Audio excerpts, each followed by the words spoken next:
Tell them run it up. I wake up. Yeah. I wake up, flex, thumb down now. Check, no drip, this wet. Tell them run it up. No sleep, no rest. Might crash, might wreck, but first I stretch. Tell them run it up. I wake up, flex, thumb down now. Check, no drip, this wet. Tell them run it up. No sleep, no rest. Might crash, might wreck, but first I stretch. Tell them run it up. 9 out of 10 roll through my hands, I'm by my lonely. Turned to a savage, now my baby wants to hold me. I love my fans, don't need no friends, I got my homies.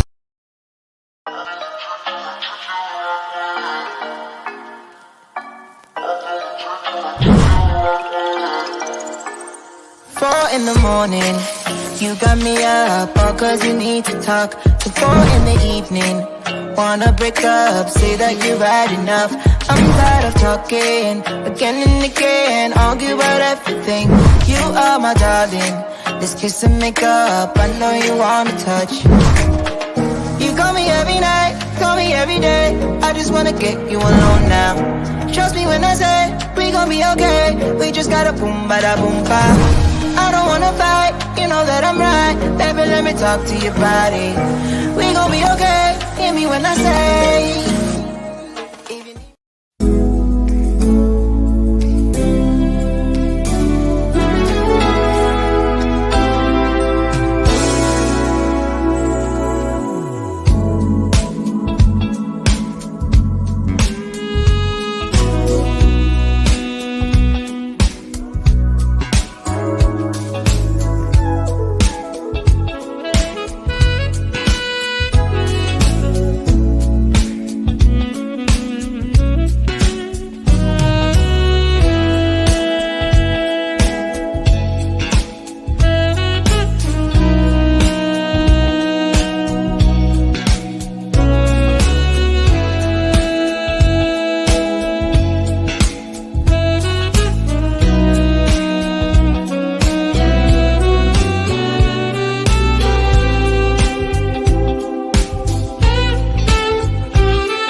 Guys, we're about to start in a minute.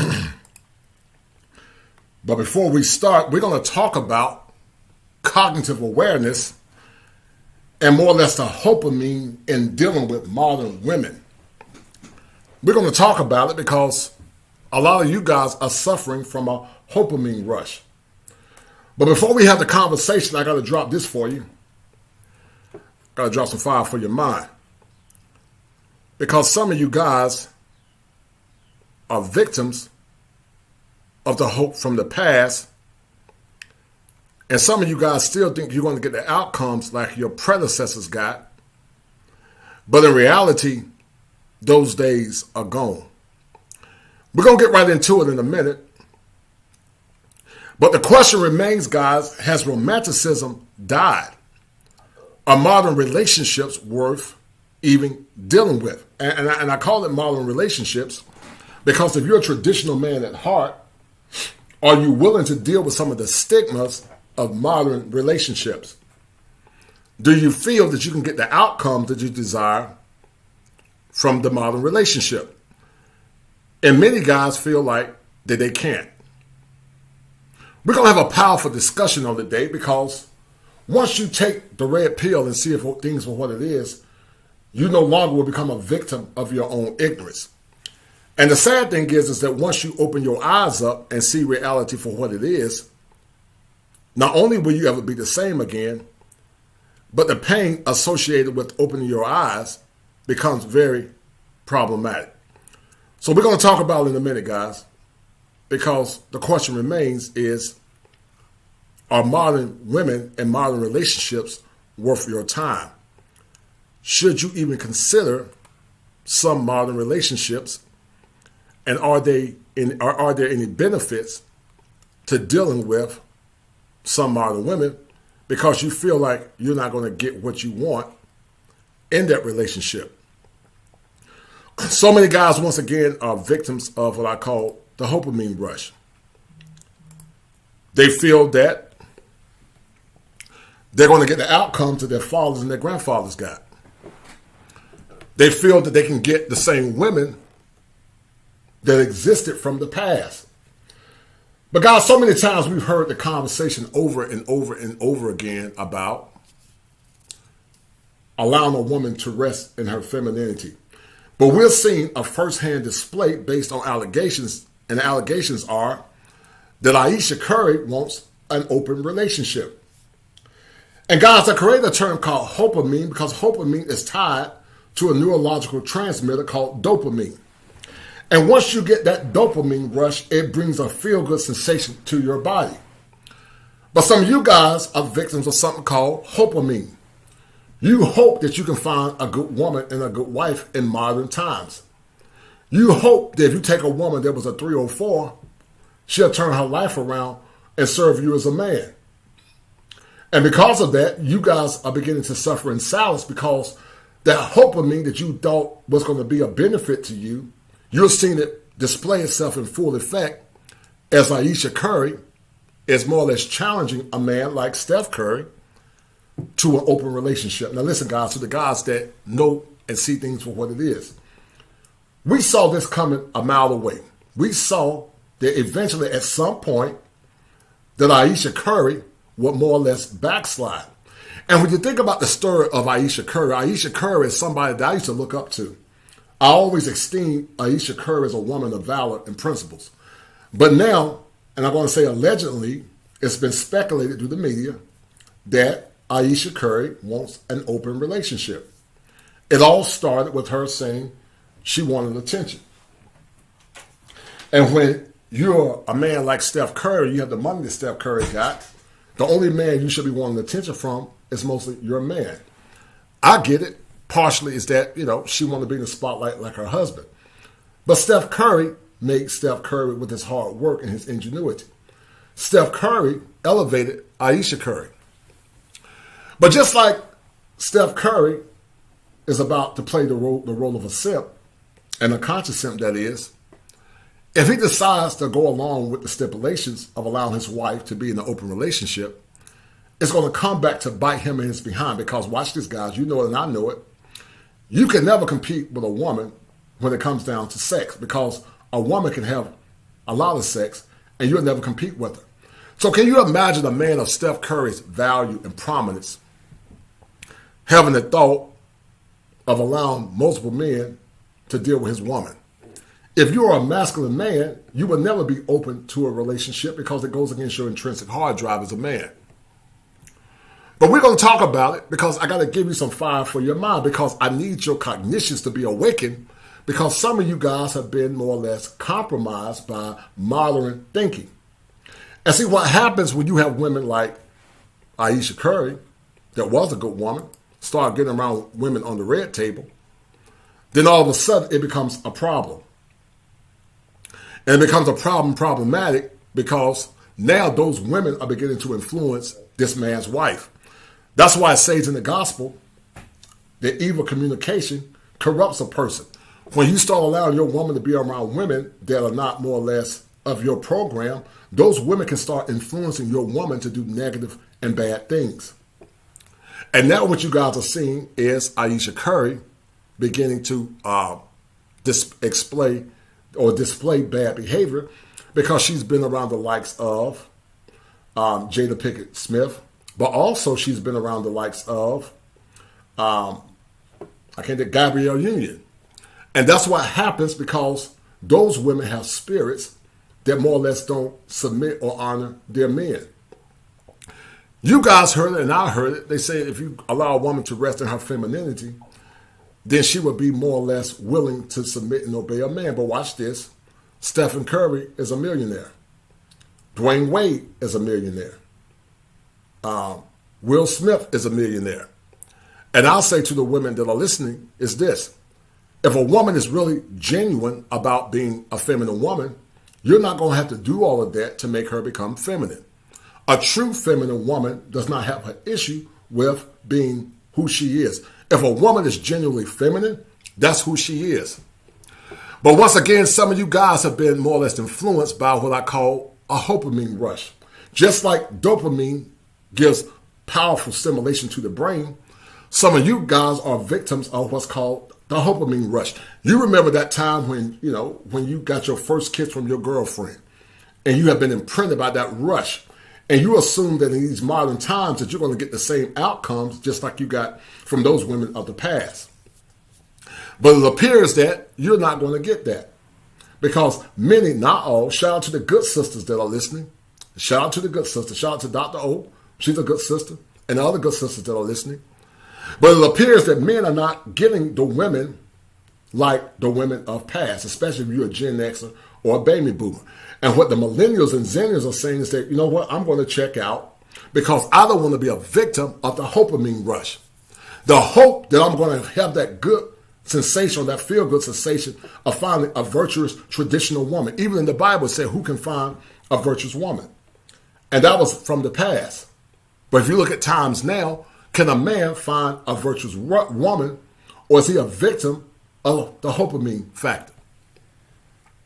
And HOPAMINE comes when men take women that they thought was savory, and they can save a woman that was a former 304. And what you're realizing is that you can't save them. You can't save them. But just like you've been imprinted by the romanticism and the idea of love, she's been imprinted by bad men and the idea that she's going to get a good quality man, or more or less the idea that she deserves better. And it appears that regardless of what you do, it's never enough. It's never enough. So we're going to have a conversation, because the question remains, is there a delusion as it relates to the ideal of love and romanticism? Is there a delusion? Is there a delusion as it relates to the ideal of love and romanticism? Are some of you guys having what's called a schema affliction? Because you want love and romance, but you're in fear because when you see a situation like Steph and Ayesha Curry, you realize that it's not even worth your time to give your value to some of these modern women, not all, but to some of these modern women that don't have a modicum of virtue. Masculine men by nature are very traditional. And you might say, what do I mean by that? Well, number one, masculine men don't like to have the thought of other men trying to holler at their women. Masculine men don't like the thought of their woman dealing with other men behind their backs. Masculine men give their love by providing and protecting their woman. But it appears over and over again, guys, that it's never enough. And Ayesha Curry was the last icon of hope that I had that would more or less be a woman of virtue and a woman of being traditional. But once again, it appears that she got influenced by some of these modern women. And because Ayesha Curry has been influenced by some of these modern women, it appears that now Ayesha Curry is suggesting that Steph Curry allow her to participate in an open relationship. Now watch this, guys. You're a millionaire. Steph Curry could have had any woman that he want, but he chose her. And look how this woman chose to honor him. Now some will say, well, that's their relationship. We don't know what they agreed to. It's irrelevant. If Steph Curry is a masculine man, no true masculine man can have the thought of different men touching his woman. Dr. Oz or Dr. Drew said it better than me. He said men are not wired to accept it. We're not wired to accept it. That's why men struggle with the ideal of their woman, even from our past, dealing with a bunch of men. We understand women are human, but 50 to 100 men? Most guys can't handle that. So imagine if Steph Curry allows his woman to do this, and she's going to have carte blanche all the men that she wants. Now she's going to be imprinted by dusty men. And once she get imprinted by dusty men, she'll never be the same woman again. And that's why I'm trying to tell you guys, in these modern times, many men are checking out because they feel like that they're not going to get the outcomes that they want. And they feel like that the current state of affairs is that they can't find traditional good women. And it's unfortunate. Because, see, a person, guys, is dealing with what's called a delusion disorder. They have what's called a satanic ego. And so a satanic ego basically means is that they feel like their ego should be feeling what they feel, meaning they think the delusions are real. And they should be feeling those delusions because that's a satanic ego. But some of you guys have a satanic ego as well because you still think that you can find hope because you have a HOPAMINE rush with dealing with some of these modern women. And it's unfortunate because many men really want good women. They want good traditional women. They're going to honor them, respect them, and love them, and they want to build families from. That's why men are beginning to travel abroad. Not because they're lames, not because they can't get women in America, but it's because many men feel like, what's the need? It's never enough. I can make $50,000. It's never enough. I can make 100. I can make millions of dollars. It's never enough. And you guys see it. Some said that, that if you provide for a woman, she can rest in her femininity. But watch this. If a woman is truly feminine, that's just who she is. Could putting her in a good environment help her with her femininity? Yes. But at the same time, if a woman is truly feminine, that's who she really is. And you don't have to worry about her resting in her femininity because she's just a truly feminine woman. Can you imagine a man saying, if you clean the house up, I could rest in my masculinity and I'm going to be more masculine? A true masculine man is going to defend his woman because that's who he is as a man. He's just truly masculine. And what you guys are seeing once again displaying before you is a world of confusion. And that's why when men take or get the new knowledge or get the red pill, they go do a red pill rage. Because what they thought was genuine and real is no longer genuine and real. And those men are going through what I call a schema affliction. A schema is a pattern of thinking. And that affliction is due to pain or fear because they thought that they would get a woman like the women from the past. They thought they would get a savory woman, a woman that was kind, a woman that was honorable, a woman that would serve him, a woman that would respect them. And they realized from that HOPAMINE rush is that they're not getting that. Because the drug-induced psychosis or the drug-induced psychosis of love has caused a lot of men to go to the grave. The drug-induced psychosis of love has caused a lot of men to forfeit what's called logic over feelings. That's why when men fall in love, it's very dangerous. Because when you fall in love, gents, you're not thinking logically. I need you guys to get the likes up. If you haven't shared the content, share the content. If you have not donated, donate to Cash App $7 Smalls and hit the super chat because this is going to be a good discussion. When men fall in love, guys, once again, when they fall in love is very dangerous. And love can cause men to have what's called a drug-induced psychosis. Men can become very psychotic when they fall in love. That's why when men find out that a woman cheated on them, they can go through a psychotic rage. When a man walks in and finds a woman cheating, the man is cheating, a woman is cheating with her man with another man, a man can snap. Because men are very territorial when it comes down to their women. Men are very territorial over the women that they love. That's why men struggle with a woman's past. Because when men are in love, they're very territorial. Because in a man's mind, she's bone of his bone, she's flesh of his flesh. And most men by nature would take care of something that they honor, esteem, and love. But then you got a woman that says she vowed to honor and obey her husband, now saying she want to go sleep with other men because Steph Curry, once again, was a victim of the HOPAMINE rush, which is synonymous to dopamine. And some of you guys are victims of that HOPAMINE rush because you think that you're going to find and get a woman like you got maybe 20, 30, 40, 50, 60, 100 years ago. I'm not saying some of these women are not out here, but I think they're far and few in between. I think there are a lot of uncovered gems that are listening to this show. I think there are a lot of uncovered women that are good women, but a lot of times those women get pressed down because of the bad women. But watch this. Why do you think so many guys say that 304s are winning?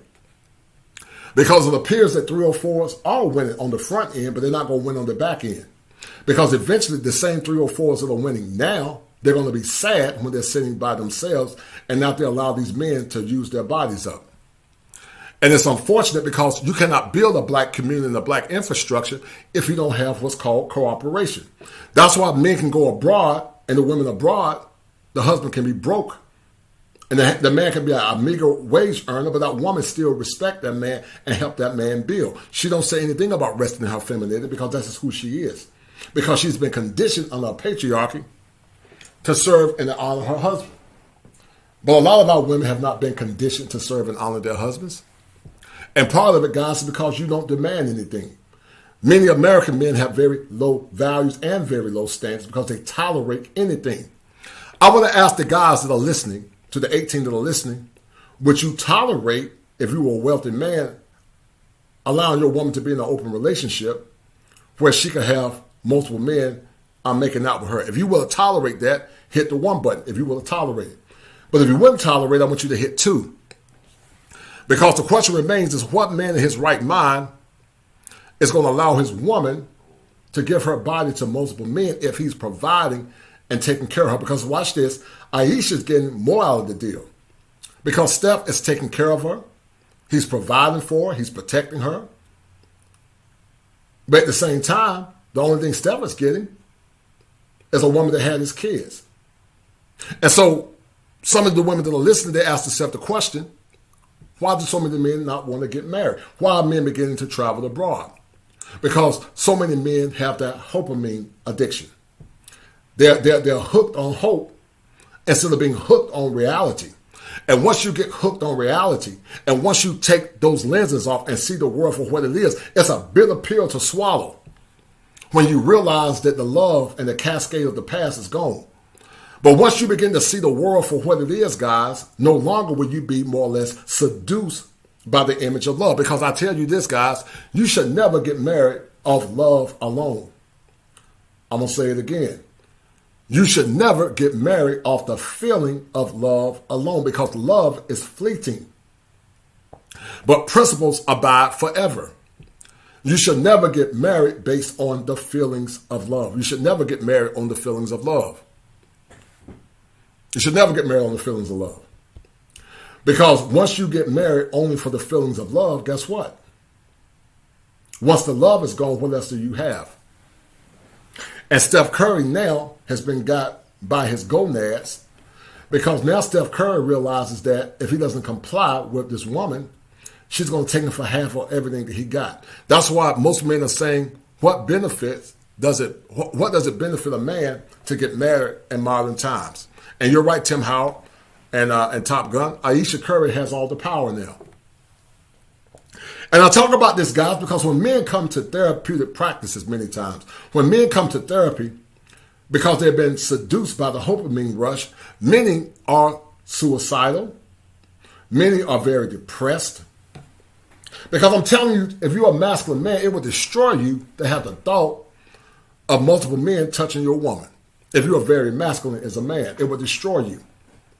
And see, Steph thinks that he's going to appease his wife, but Steph is really an unconscious simp. He's supplementing irrational male patterns because true men would never do that. And I get it once again, some say, she, that's what they agreed to. But Steph don't know what he's doing. Because if he allows this Pandora box to be open, it's going to cause a lot of problems moving forward. And it's unfortunate because, as I said earlier, so many men have a satanic ego as it relates to relationships. We're going to talk about it in part and in full, and I'm going to drop the link at some point. But the HOPAMINE rush, guys, is causing a lot of pain for a lot of men. And like Mr. Palmer say, you're going to change the laws in your mind. That's why I try to drop some fire for your mind. You have to change the laws in your mind, like Mr. Palmer say, shout out to him. Because if you don't change the laws in your mind by more or less modifying those negative thoughts or those thoughts of thinking you're going to get a virtuous woman in modern times, you're going to be a victim of the HOPAMINE rush. You're going to be a victim of the HOPAMINE rush because you're going to think that you're going to get the kind of women that you got from the past. Are there some uncovered gems in America, like I said earlier? Yes. There are some women that are good sisters. They're trying, but those women are being overlooked by bad women. There's some good sisters that are being overlooked by bad women. There's some good women that are listening that want to do the right thing. They want to have a family. They want to make a relationship. But they're being overlooked because, watch this, it appears that the 304s many times try to make those good women feel bad about what they're trying to do. And so a lot of times the good women are frustrated because they're trying to be virtuous women, but they feel like they can't be it because they're being influenced. And many times we would have thought that Ayesha was the poster child for being a good woman. Many men looked up to Ayesha Curry. I did. But some men said when she started asking for attention, there was only a matter of time. And now you're beginning to see something negative is about to go on. Because if you think about the women that she hang around with, Jada and Gabrielle Union, that's what happens when you allow your woman to be around women that are unsavory. And it's unfortunate because a lot of guys that are listening want to be in good relationships. Some of you want a traditional family. You want a traditional woman. And because many of you feel like you can't find a traditional woman in America, you're doing one or two things. You're waiting and building yourself up until you get that woman, or you're beginning to travel abroad to countries where women are very traditional. And I don't knock a man if he got the resources to explore his options as a man. If you feel like you can't get the outcomes that you want here in America from a therapeutic process, needs drive behavior. So guess what? You need to satiate those needs and go where you are go where you're celebrated versus being tolerated. And so many men talk about us being victims and how men can't be victims, and I agree with that. And you can't be a victim because once you know better, you do better. Once you know better, you have to do better. But you can't do better if you're still a slave of the past. To the 21 guys that are listening, I need you to share the content. But I'm going to ask you guys a question by hitting the one button. Do you feel that there are enough modern women for you to find for wives in relationships? Hit the one button. Do you feel that there are enough modern women to make you that are wife ready?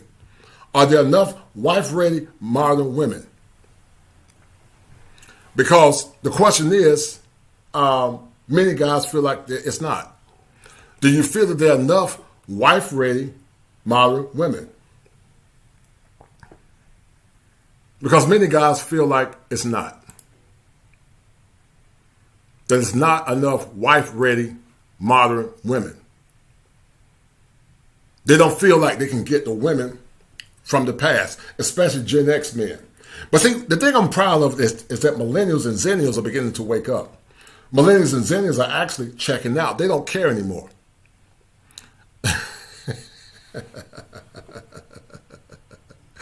Tim Howard said, yes, out of the Western country. What the fuck say? The number is no. And Top Gun said, yeah, one outside the West. And listen, this is a small anecdotal sample. This is a small anecdotal sample. But I want to make sure you guys are understanding what I'm talking about, because I'm using clinical concepts to intermesh them with social ideas. And guys that are listening, I need you guys to hit the one button, but also I need you guys to donate. I need you guys to donate to Cash App $7 Smalls. Please donate. If you don't have anything to donate, share the content, because sharing the content is money for me. If you share the content, then you're getting the message out, which in essence will get me the subscribers. So I need you guys to share the content. Also to the 21 that are listening. Some of you guys are listening and you guys are not subscribed to the channel. So I'm going to take at least a minute for you guys that are listening and that are not subscribed to subscribe to the channel. When I look at my algorithm, there are many guys that are watching the show, but they're not subscribed. So please subscribe to the channel, because we need to get this message out, because many of you guys are victims of the HOPAMINE rush. Thank you, Tim Howard, for the $3 super sticker. Thank you, brother. Much love and blessings. Thank you, Tim, for the $3 super sticker. Thank you, sir. I appreciate that. Many of you guys are victims of the HOPAMINE rush. But when you think about modern women, what did a man get 40 to 60 years ago? What did a man get 40 to 60 years ago? When I talk to young men and I talk to older men, they say, especially the older men, they said that years ago a man got a woman that was a virgin, no kids. She was wife-ready, traditional, and she was mostly conservative. That's what a man got years ago. But sadly, you got women now that are expecting men to be 100% traditional so that she can rest in her femininity. But she is not traditional, not one bit. If she cook a meal for you, she's a slave. She said if I cook a meal, it makes her a slave. She'll tell you that, if she don't want to have sex with you, it's her body. But she still expects you to slay the dragon.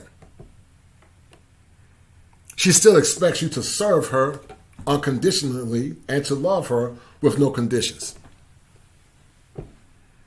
And what a lot of men are saying is that they're getting tired of it. And it appears, guys, that social media has more or less caused some of our women, not all, shout out to the good sisters again, to have an overinflated ego of themselves. Social media, guys, have led to the spirit of narcissism or having narcissistic traits. A woman that was wholesome like Ayesha Curry at one time was a wholesome looking woman. Everybody looked up to her. The men didn't try to holler at Ayesha because they respected Ayesha because she was the wife of Steph Curry. But what will happen, guys, is many times in these relationships, some of these women want to compete with their men. Not understanding that, if you go back to the lens of theology, the woman was made for the man. And she was made to work with him as he loved and protect and die for his woman. I've said also in the past that men created chivalry. Patriarchal cultures created chivalry. Bone of my bone, flesh of my flesh. When a man loves his woman, he's willing to die for her if she's a good woman. That's why men of the past were willing to die for their woman. That's where you got the white knights from. But what you got now, guys, you got white knights that are not demanding anything from many modern women. Those women of the past were icons of virtue. They knew they had to bring something to the table in order to get the ring. But most men now are not demanding anything. They accept anything. They accept bad behavior. And then they turn around and wonder why they're getting the results that they're getting. Tim Howard said modern women want a traditional man without being a traditional woman. Yes, sir. I agree with you 100%. They want a traditional man without being 100% traditional. So social media has led to what's caused many modern women to think that they are more than what they really are. It's caused many men to simp and to have low self-esteem. It's produced white knights and it's produced a poverty mindset. And what happens, guys, when you allow yourself to be a victim of your own ignorance, it doesn't make that woman respect you anymore. It actually makes her lose respect for you. Because women only respect power and strength. Women only respect power and strength. They only respect men that are willing to take a stand for what they believe in. Women like masculine, strong men. The women that are very feminine, to say the least. And so now what you're seeing proliferating, like I said once again earlier, because of the HOPAMINE rush and the psychotic rage that's associated with taking what's called the red pill, because now men are beginning to see things for what it is. Many men, once again, have led to what's called a schema affliction. And Steph Curry is about to have a schema affliction too. Steph Curry might be listening to this show at some point and realize that he made a gross error by underestimating his power as a man and not demanding anything in return. So we're going to talk about it because women from the past gave a lot more and they were still feminine women. They gave a lot more, but they were still feminine women. Women from other countries, even though they don't have as much, they're still feminine and they still take care of their families. And they do it because they understand that part of being a wife is duty. And some of those men are nowhere near as great as some of you guys that are listening. They got less than you. But they still get better outcomes and they still get better results. So we got to ask ourselves the question, who do you blame in this situation? Do you blame Steph Curry for allowing his wife to more or less suggest something like that? Or do you think Steph Curry should just bit the bullet and say, you know what, if you want an open relationship, fine, we'll get a divorce. So I'm going to ask you guys a question. Would you have more or less bit the bullet and more or less divorce Ayesha Curry? Or would you stay and allow yourself to be dishonored as a man to allow your woman to participate in fornication with other men? And see, here's the crazy thing. Ayesha Curry said that she's a Christian woman. Just like Russell Wilson. You know? Ayesha Curry said she's a godly woman. Russell Wilson said he's a godly man. But look what's happening. A lot of these men have the spirit of Ahab because they don't take a stand for anything. They allow themselves to allow their women to manipulate them in relationships. And they wonder why the women are doing the things that they are doing. And guys, like I said, it's never enough. You would think that a woman like Gabrielle Union and especially Sierra would have had plenty of fun before they got married. But it's never enough because attention is a drug rush for many women. Attention is a drug rush for many women. Shout out to my man Top Gun for the $5 super chat. Top Gun say to the collection page, this would be a trophy, sir. No doubt, preach, brother. No doubt. I appreciate it, brother. Thank you, sir. And so Tim Howard said that Western men have a low self-esteem of themselves, and Western women have an overall self-esteem of themselves because of the media and society as a whole, right? Because Tim, I remember a time where average women got average men, and they were happy to get average men because they were happy. But now average men, guys, can't even get average women because average women think that they're better than average men. And what it's done, guys, is caused a percentage of 29% of men to be virgins. Now, some will say, well, they're virgins because they're awkward and they ain't got game. That might be a small percentage. I don't know the percentage. But some of these 29% of men that are virgins are religious men. They're good guys. But they haven't found women that are willing to participate with them because some of these women feel that they are better than those 29% of men. And what you're seeing now, guys, is a condition for the 29% of men that are virgins. What are those men going to get once they decide to make a woman their wife? Are they going to get a virgin in return? Because in fair exchange, there is no robbery. Now, can you imagine a man that doesn't have a lot of sexual experience getting a woman with a lot of sexual experience? You think she's going to be happy with that man when she get married? She's not going to be happy. She's going to see that man as a beta male or a sucker. And guess what's going to happen? Because he has a HOPAMINE rush, eventually she might even cheat on him. Because if that man that's a virgin has never had a woman, then he doesn't understand that woman might have a peculiar appetite. But now you're going to try to please her sexually, which in essence means you're going to be deferring your power as a man. And you'll never be able to please her if she's used to men that are better lovers than you. And eventually she's going to get bored with you. And because you have that HOPAMINE rush, one or two things might happen. Either you're going to have a schema affliction when you find out she's still texting her exes, or you might snap and have what's called a psychotic rage. And that's why I'm telling you guys, that's why the culture is so messed up now. And our families are so broken, because family is one of the 7 steps that a man must go through in order to become optimized. Family is. And understanding female psychology and how female psychology impacts the mind of a man is very deleterious to a man's ego and also his social and mental health. But you're seeing it now. The lie that, is she could rest in her femininity if a man provides a safe haven. April Mason talked about it. She said that black men don't work. She said black men don't take care of their family, which is a lie, by the way. You do have some dusty black men out here. I'm not talking about the dusty black men that are getting all the women pregnant. But I'm talking about the good, hardworking brothers that make $40 to $50 to $60 to $100,000 a year that are good men that are looking for wives. I'm talking about the good men. I'm not talking about the dusty guys, the Raekwons and the Man-Mans and the Shermites that wear their pants sagging off their behinds. And also some of the white-collar guys that lie to women. I'm not talking about those men because those are not men. Because true men don't lie to women. They keep it 100. I'm talking about what I call the dusty quotient. But Megan Good had a husband that allowed her to rest in her femininity. Ayesha Curry had a husband that allowed her to rest in her femininity. Gabrielle Union got a husband that's allowing her to rest in her femininity, even though she don't need his money because she got money. But the question remains, what's the issue? And I'm going to tell you what the issue is. They have been imprinted by bad men, but also they've been imprinted by the media.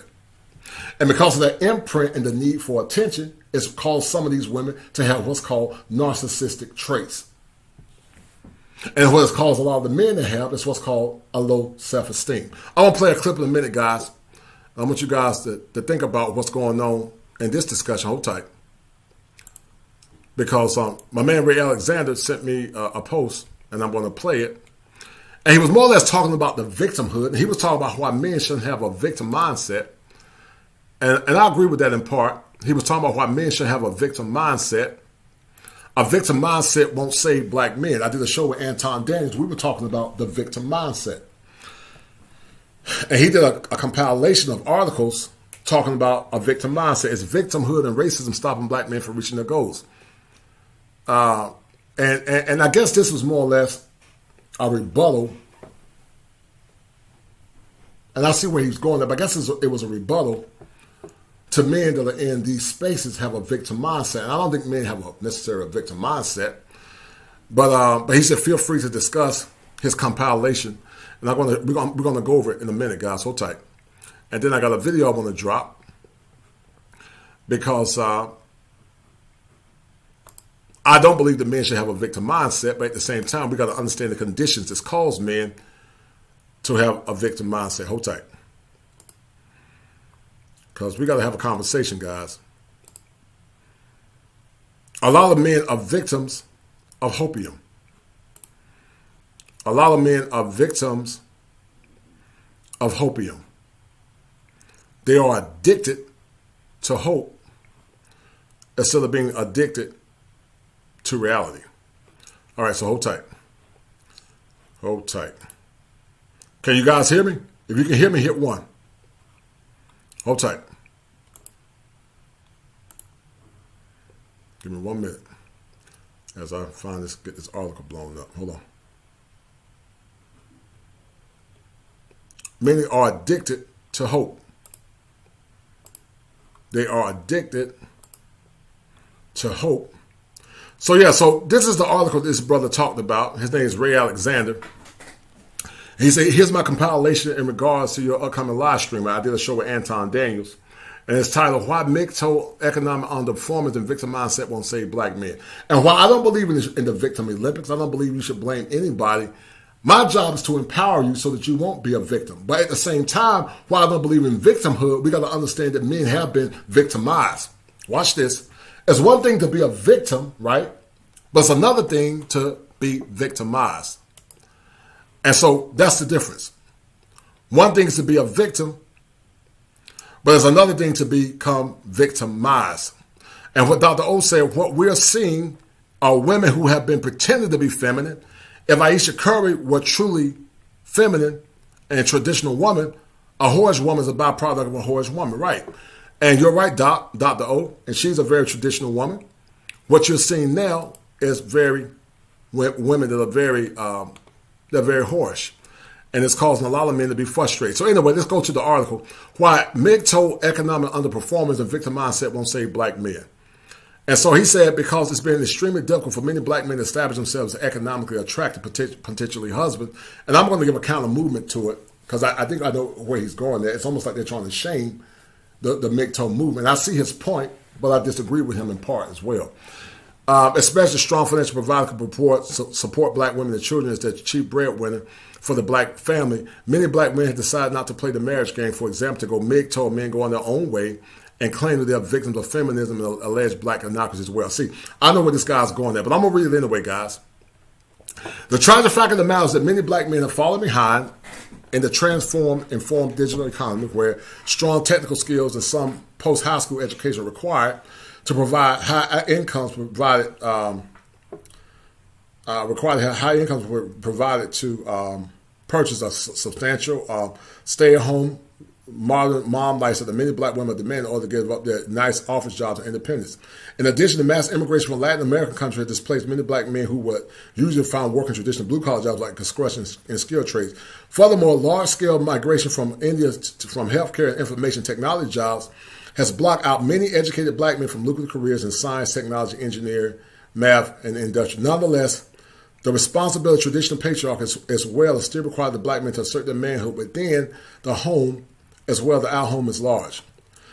And so, he said that MGTOW, if black men felt to live the dictates traditional masculinity, they can expect to enjoy the spoils of traditional masculinity. Here's the kicker with that, and here's the misnomer. Many black men are living up to the mandates of traditional masculinity. They are living up to it. And I understand where Ray is coming from. I agree with him in part. But many men are living up to it. Steph Curry lived up to it. You got great icons like Steph Curry and the pastor that married the woman Megan Good, and also Dwayne Wade and many other men that are making good money and making have good jobs. But here's the caveat to what this guy is saying. Why is it that women that come from less still give men traditional norms and traditional respect, but black men got to continue to do a lot more just to get the basics? Now watch this. Because if he's going to talk about black men giving their power and resources to traditional women, a true traditional woman from the past, guys, she was a virgin. She didn't have kids by multiple men.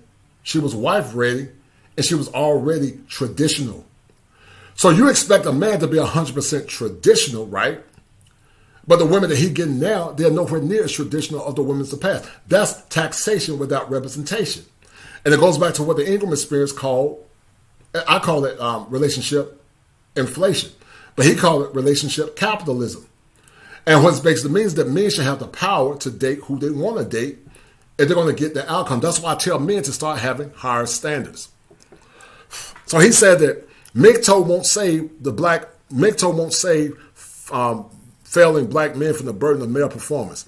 And so he said million YouTube subscriber Kevin Samuels has consistently stated in many of his videos discussing the high value man that men need to elevate themselves within America as well as the eyes of women that they must take on and overcome the burden of male performance. And this is of importance in regards to black men in America and men globally. The world has changed drastically for millennial men.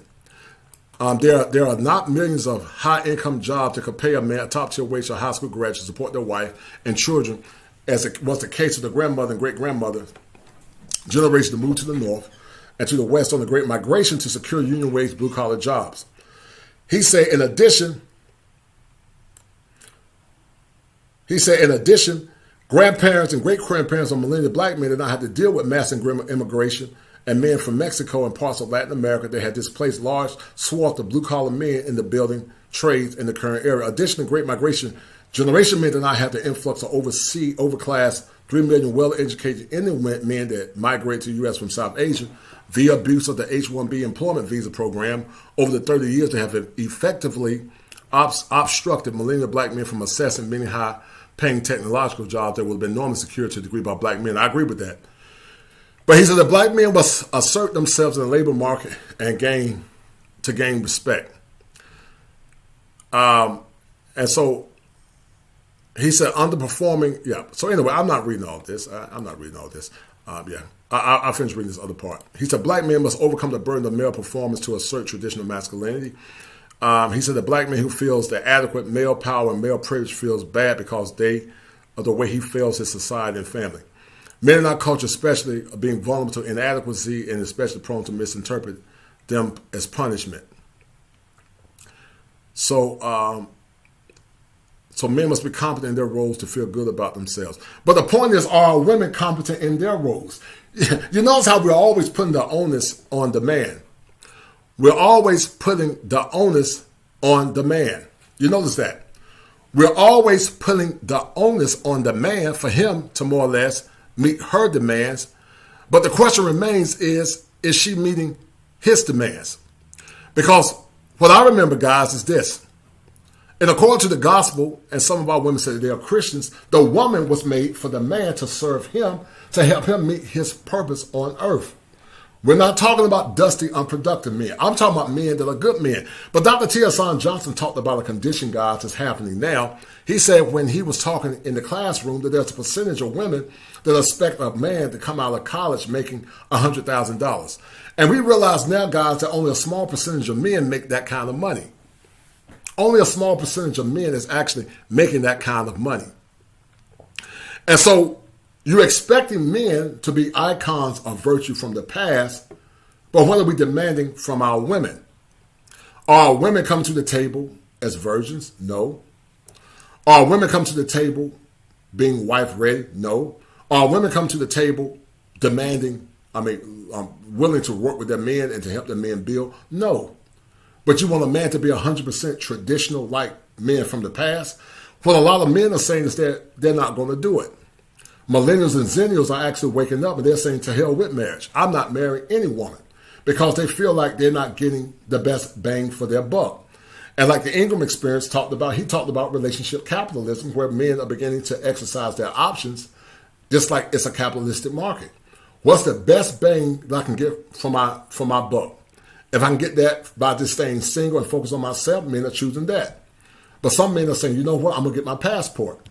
And I'm going to find me women from other countries that are Afro-Latin, African, or whatever, that have been traditioned and trained to be traditional women. Now, some are trying to shame those men and say, oh, you don't have game, you're lame, you don't know how to communicate with women. That's a myth, and many times it's a lie. Or those women only want you because you got money, you got a green card. But listen, all women want men with money.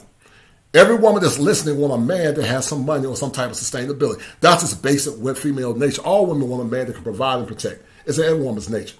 The next myth is that every woman that come here wants a green card. That's another myth. Are some women that come into America want green cards? Yes. But by and large, that's a lie because some of them want to stay in their own country. Many of them don't like America. Many are more convinced that living in their own countries are better. So you have a lot of half-truth and whole lies in these conversations. And some of it, guys, are shaming language because they want you to stay on the plantation, because they're still more or less hooked on hopium, or they're hooked on that HOPAMINE rush. They hope that you can find an uncovered gem here in America. They hope that you'll stay in place and won't explore your options. They hope that you'll still be a slave of the past instead of being a slave, being a progressive in the future and doing what's best for you. Your time on this earth is limited. Eventually, at some point, you're going to meet your creator. So I tell men to do what's best for them. Men have more power than they realize. Because like Frederick Douglass said, the power never conceded to anything without a struggle. It never have, and it never will. And because of that HOPAMINE rush, some of you guys that are listening have been shamed to think that if you decide to do anything better, that you're going to shame the gynocracy. And some of you guys have been hooked on hope to the point that you have become saboteurs of your own ignorance and saboteurs of your past because of your schema affliction. But we're going to break that schema affliction tonight and today. And like Mr. Palmer said earlier, Mr. Palmer said you got to change the laws of your mind because the current laws in America, guys, listen, it's not applicable to the mobilization of most masculine men here in America. The current laws don't care about you as a man. They seek to exploit you. So why would a man get married in a culture where it doesn't benefit him unless, watch this, unless he tells her to sign an ironclad prenup outside of California, unless she signs a non-binding state-supported marriage, unless he say, you know what, we can be together, but I'm not going to put a ring onto your finger until you meet my expectations as a man. Because guess what, guys? Just like a woman has the greatest risk to lose when she decides to allow a man to impregnate her, men, you got the most to lose when you become impregnated mentally due to hopium or the HOPAMINE rush called love. Some of you guys have been taken advantage of because of the HOPAMINE rush called love. And HOPAMINE is a byproduct of dopamine. Dopamine is a feel-good hormone that I talked about earlier. Now watch this, don't finish talking. So he said that manhood, male power, and male privilege. Men aren't socialized to experience value by being experience any value by just being there for their partners. He's correct. Men are taught from a young age that they have to be strong, they have to be together, competent, and men have to problem solve. And those problems, feelings of incompetence lead them in a place where they don't feel like men. I agree with that. They feel incompetent, they feel like failures. That's why I said that a broken man is a hopeless man. And a hopeless man, guys, is dangerous. And when a man is dangerous, when he's been infused by the hopimism of the HOPAMINE rush called love. That's why I tell men not to get married based on love alone. Love should be a byproduct of it, but it should be based about business. Because she can love you today and hate you tomorrow. I don't care about love. What I care about is cooperation and respect. I care about a woman that's going to follow my program. I don't care about love. What is love?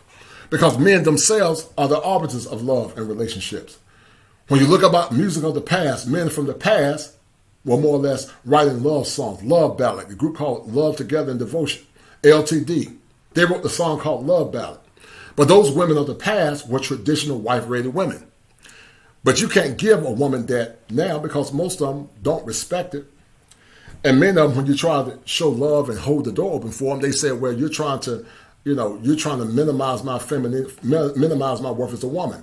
You're trying to say I'm a victim because they've been to liberal schools where they've been indoctrinated by white liberalism. He said, failing men blame everyone else for their problems. But see, here's a problem, guys. Here's a problem with this. While I don't believe in victimhood, I do believe some of our men have been victims. And we have not adequately raised our boys to the same level that we raised our girls. We have not given our boys the tools, because I taught school in the past. We're not giving our boys the same tools that we're giving our girls. And I have a problem with that. I have a problem with the fact that we're not giving our boys the same tools that we're giving our girls to be successful. Shout out to my dear friend, Dr. O. Thank you, love, for the $50 cash app, super chat. Making good was an example of trying to turn a whore spirit into a housewife. Remember, everything that looked good is not good. And that loose woman spirit juice is never worth the squeeze. You're right, sis. You're right, Doc. And that's what a lot of men are beginning to say, Doc. It's hard to find virtuous women. Dr. O is a doctor. She's a doctor. But guess what? She's still a traditional woman. She still doesn't mind cooking for her husband. She still doesn't mind giving her husband the same type of accoutrements of women of the past gave their husbands. And what women don't understand is that when you give your man those things, that man will go 100 miles for you. Shout out to my man, to Top Gun again, for the $5 super chat. He said a Hispanic day laborer will get more cooperation and feminine than a black millionaire. There's a culture in our problem. There's an issue with culture in our problem. And I agree with you, brother. I agree with you 100%. I agree with you 100%. Shout out to MC Wellness Recovering Program. Vacation driving to my sister's house in Bakersfield, California, with 3 kids. No doubt. Thank you, brother. And guys, once again, that's why we're having these conversations. Because I don't want men to be a victim of hopium. I don't want men to have that HOPAMINE rush that can cause them to have what's called a psychotic rage. And that's what happens when men take the red pill. They begin to see things for what it is. They begin to see the American modern woman for what she is. Remember, a modern woman is totally different than a traditional woman. If you're a traditional woman at heart and you're genuine, I'm not talking about you. But I'm talking about some of these modern women that don't even have a modicum of traditionalism, but yet they still want the benefits of traditional men from the past. And what's happening is causing a lot of men to feel isolated and to feel like it's never enough. It's causing men to feel like it's never enough. Let me finish reading it. He says, blame give men status as victims. So let me say, okay, he said, deficient men blame their partners. I don't believe in partners. I believe in husbands and wives. He said, when men can't figure out how they're supposed to act as husbands committed boyfriends or fathers, they're usually other devastating and shame. So they go inward and internalize. To women, this may look like apathy or callousness. But for men, their whole lives, they've been taught that their value comes from what they protect, not who they are. So to fail to be the role of that protector, provider role is devastating. So incompetent and deficient men lash out rather than learn to protect and provide. But my whole point is, once again, what are they protecting and providing for? Or, because we constantly tell men what they should do and what they should become, but are we teaching our women what they should become? We always put the ownership back on the man, but what are we teaching our women? And once again, needs drive behavior. So when men can't get what they want, then they go abroad. He said blame gives failing men status as victims. He said, but a victim identity won't help black men in highly competitive, rapid changing global economy. Artificial intelligence, automation, robotics, and fourth industrial revolution now upon us. He said, complaining, justifying, or mansplaining, marginality, I won't help black men because the best they are capable of becoming. Black men have to find ways to step their game or rise to the occasion, education, financial, and political. There aren't any other options. I disagree with that. I see where he's coming from, and I agree in part. But overall, I think his point is coming from a liberal perspective. And basically what it is, guys, is trying to shame you into silence and shame you into following their agenda instead of her following your agenda. I want you to listen to this woman, and she's another example. Hold tight. With another video. How are you doing? I'm good. Thank you for asking. So in a previous video, I talked about patriarchy. Well, if you guys can hear, let me know. In many previous videos, I've talked about patriarchy. But recently, I said that patriarchy is not going anywhere anytime soon because so many men in particular buy into it. And they buy into it because it gives them something. It gives them comfort. It makes them feel powerful. And they're emboldened with these delusions. Now, one of those delusions that is particularly pernicious and pervasive at this point in time is this idea that you can fail to meet up to many of the mandates of traditional masculinity, but still be entitled to the spoils. What do I mean by that? Let's look at Exhibit A. Can a woman be a breadwinner in the family and still remain loyal, respectful, and submissive to her husband? Why even ask that question? If we are so preoccupied with these traditional gender roles, wouldn't a more appropriate question be to ask, what is a man going to do to compensate for the fact that he is not the breadwinner? Now, of course, we're talking about heterosexual partnership here, but if you're not the breadwinner and I'm paying the bills, what are you bringing to the table? Like, let's focus on that. We don't focus on that because inherent in that question is the assumption that... And see, guys, this is the byproduct of a modern woman that's been influenced by feminism. Watch this. Women, there's a woman from Nigeria that's a multi-billionaire, and her husband doesn't make as much as her. But she still said that even though I'm a billionaire tycoon, my first allegiance is to my husband. And what this woman is trying to do is qualify, have what's called a transactional relationship.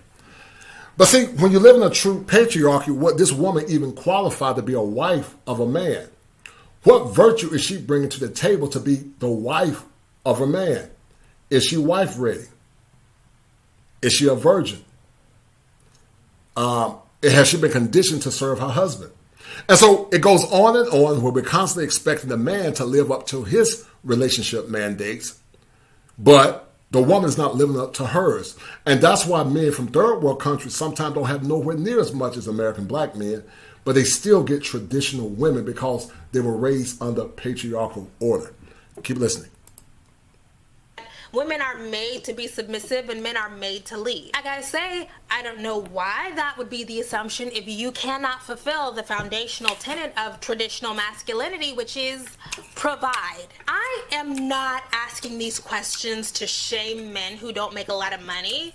It's hard out here. Do you watch the news? A lot of people are struggling or just barely making it.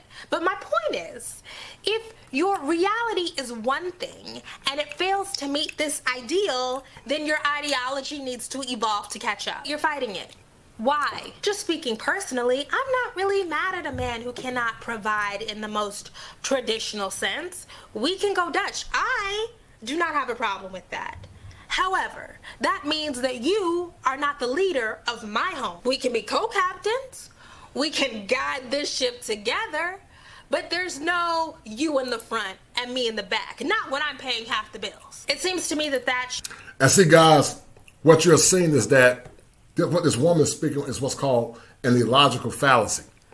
Because what does she say to the men that are paying all the bills like Steph Curry? What is she saying to Dwayne Wade, a man that's rich? What does she say to any man that's paying all the bills and they still don't get 100% cooperation? And so a woman like her really doesn't know her place. She's sad. And that's why I tell a lot of guys, don't deal with the typical modern woman, because she's been conditioned to think that she's better just because she has money. A man's worth is not always just about money. If a man imagine if a man say, if you can't have a child, then you're not a mom or you're not a woman. Imagine if a man say, if you lost your breast due to cancer, then you're not a woman. Is a woman worth only about her ability to produce a child or to be beautiful? Or is a woman's worth more than just the aesthetics and having a child? You see how illogical and foolish that sounds? She's basically saying that a man's worth is only solely tied to his ability to provide. Thus, if he doesn't provide 100%, I'm not going to submit. And that goes back to the conditional femininity that we're talking about, guys. And, you know, I see why guys are checking out, because what she's saying is illogical. Keep listening. should be pretty basic logic. Like, duh. If both people in a partnership are going to work, then this is a joint venture.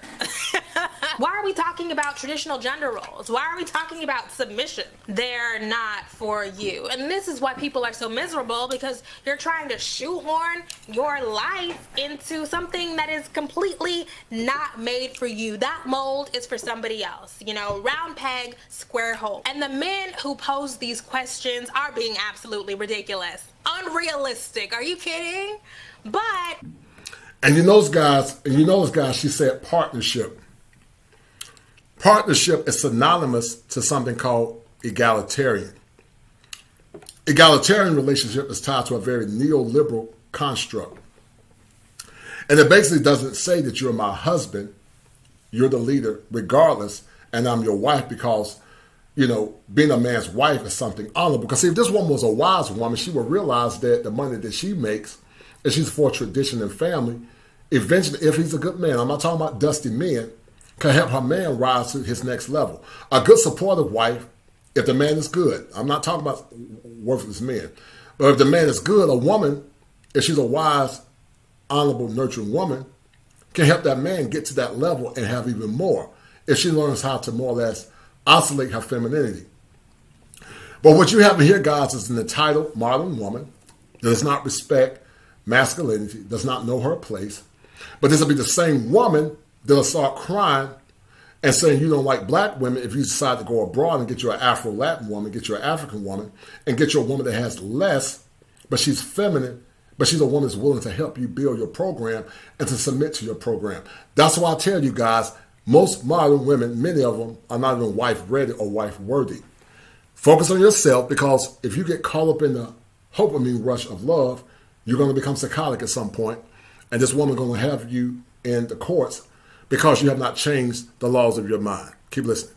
I get it, because society has not done a good enough job of telling men, look, different is possible. You don't have to develop your identity in paying for everything and being dominant and doing violence and being in control. There are other ways to live.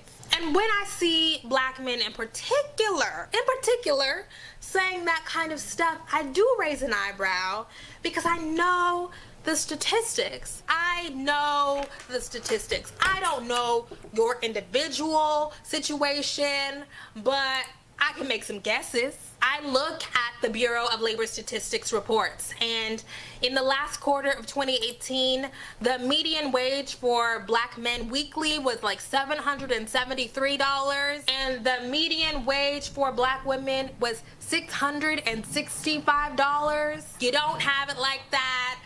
Instagram is a lie. Like, let's not, okay? Like, let's just not. By trying to hold on to these traditional gender roles, men think that they're holding on to power, but in reality, they're holding on to enormous stresses. It is stressful to want to take on this responsibility of being the man and being the leader and being the breadwinner if you literally cannot do it. And then y'all try to switch it up. Well, I'm the emotional leader. I'm the psychological leader. No, sir. No, sir. Who is paying the bills? Because that is the foundation of traditional patriarchy. If you want to go biblical, it's in the Bible. If you just want to go cultural, look around. So many of our societal structures. But what this woman don't understand is this. But the Bible also says that the byproduct of a truly traditional patriarchy also is that a woman must come to the table as a virgin. So if you get a man, you should be grateful for whatever you get from him because you're not coming to the table as a virgin. Many times you're not coming to the table as having no kids. And many times you're not wife ready. But you want a man to be 100% traditional when you are not 100% traditional yourself. Because the exchange that men got in the past was she was a virgin, she was wife ready, and she didn't have kids by other men. That was the exchange. So what men are saying, if you don't have those qualities, then we're going to prorate this relationship, boo. And whatever you get, you should be grateful and happy because you don't meet all the standards for a man. In true patriarchal societies, the women are virgins, no kids, especially in African cultures, and they're wife ready. But see, guys, once again, here's the problem. When men from other cultures get a whole lot more, but they don't have to deal with the behavior of so many modern women. They still get traditional norms, but many times those men don't have as much money as you got. And that's why men are beginning to travel abroad. That's why men are beginning to say, you know what? I'm tired of these modern Western women have been indoctrinated by liberal ideas. They have become iconoclasts in relationships. And I'm going to focus on women that are traditional, women that might be virgins, or women that don't have kids. Because, see, what this woman don't understand, because she's a fool, she's actually going to hurt some of you good sisters that are listening. She's basically saying is that if every woman got married in America, 2 million black women would still be without husbands. But this woman's coming to the relationship like she got all the power, and really she has no power. That's why guys like Mr. Palmer say you got to change the laws in your mind. You got to change the laws in your mind. And it's my job as a therapist to help you remodify those negative thoughts so that you can get better outcomes. Keep listening. If you have not shared, share the content because we're going to have a discussion about the power of that HOPAMINE rush and this Steph Curry, Ayesha Curry fiasco. Keep listening. Are made in a way that assumes that one person works and one person stays home. That's why so many of us are messed up out here, because our institutions have not evolved to match our lives. Honestly, this isn't even about like lower class or whatever, because even men who are middle class or upper middle class still overwhelmingly expect their partners to work. There is data on this. So you're telling me that I have to get credentialed, get a job, go to work every day, pay the light bill, and come home and do the extra emotional work of being submissive and subservient and respectful to you? Now be real. We gotta be real, you guys. Come on. Reject that, because it don't make no sense. And I think a lot of women... And see, guys, that goes back to the conditional femininity. It goes back to the conditional femininity. That's why you have to run from women like this woman. She's really the archetype of so many have been to liberal schools. Run from women like her because you can get better in other countries. run from women like her. If you can't find your gem here in America, you go run or stay single and focus on your money and your purpose until you get the woman of your dreams. But a woman like this is not fit for marriage. She's not even fit for it because she doesn't understand her purpose and her role as a woman. Her purpose is to serve you. That's what she was made for, according to, quote unquote, the Bible. She wanted to quote the Bible, but go read the Bible, because the gospel said that the glory of the man is the woman, and man is the glory of God, and Christ is the glory of man. So if she want to quote the Bible, then according to the Bible says the woman was made for the man. She was made to serve him and to help him fulfill his mission on earth. But see, this woman is talking for two sides of her neck. And that's why, guys, you got to run from some of these modern women. If you can find you a traditional sister here in America, get you a good traditional woman that's willing to be wife ready and knows what her role is, and she's willing to help you build. Y'all work together. Ideally, you should have your own before you bring a woman to a relationship. But because of inflation, things have gotten a lot worse. But keep listening.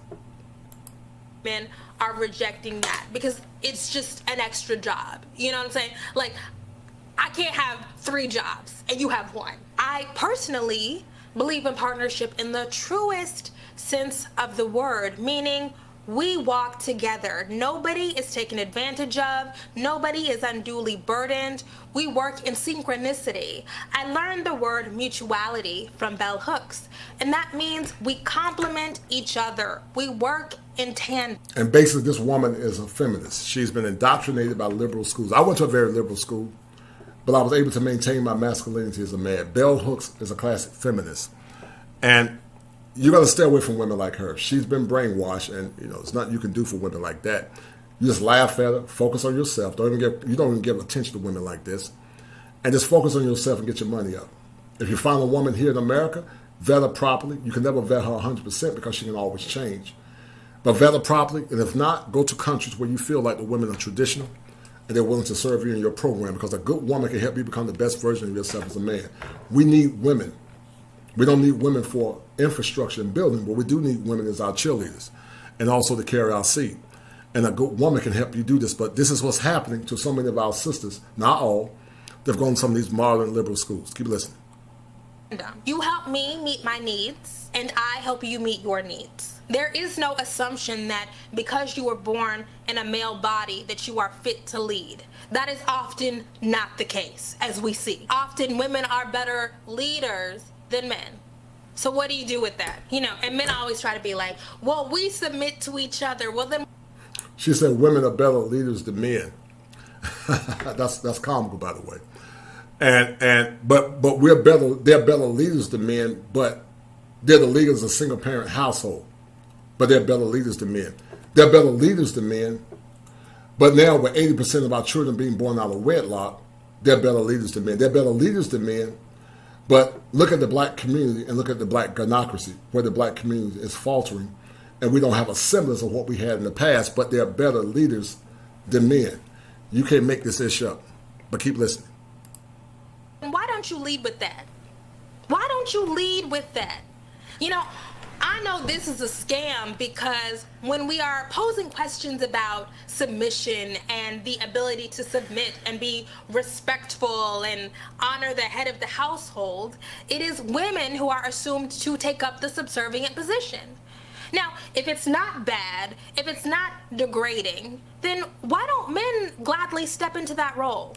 They don't do it because they equate submission with femininity and femininity with weakness. And that's really not unusual at all. And what she doesn't understand is this. She's very ignorant, because submission is a duality. All human beings submit. The moon submits to the sun, but the sun also submits to the moon by shedding light. The problem is women like her don't want to submit to the authority of the man. That's the problem. When men submit, even though the gospel says submit ye to one another, you do have to look at it in context. But when a man submits, he submits by giving his life to his woman. It's a duality. It's a symbiotic relationship. The woman submits by following the authority of her husband. She honors him, she respects him, she obeys his leadership as a man. But the man submits by giving his life, provision, and protection. And sadly, many of our men have not been conditioned to be masculine because some of our women have not always followed chastity. They're giving their wombs to men that they deserve to have their wombs, and they're producing men that are weak. And that's what you're having now. You don't have any more true masculine men that demand anything. Once a man understands what his true power is and true dominion, he will even look at a woman like this. But keep listening. Recently, I thought about how I've had to unlearn shunning femininity and looking down on femininity because I have been conditioned, as we all have, to view being feminine as being weak and being masculine as being aspirational. But femininity does not have to be weak. It does not have to be subservient. And masculinity does not have to be aspirational. It also does not have to be toxic. You know, and look, if your heart's desire is to be a submissive wife who goes to work every day and decides to take on those 3 jobs, that's fine. I honestly don't have a problem with it. I used to, but I decided, you know what? It's not my place to judge. If you want to be traditional in the sheets and progressive in the streets, that is fine. If you want to be a pick me, that's fine. Go ahead and find your pick you and y'all be happy together. It really doesn't have anything to do with me. And see, this woman is extremely ignorant. You notice what she just said. Now she's trying to shame good women that want to do the right thing. Women understand, guys, that in order to get a man's ring, she has to be a woman that's worthy to be picked. I did a show, guys, about 2 weeks ago called Return of the Prize Catcher.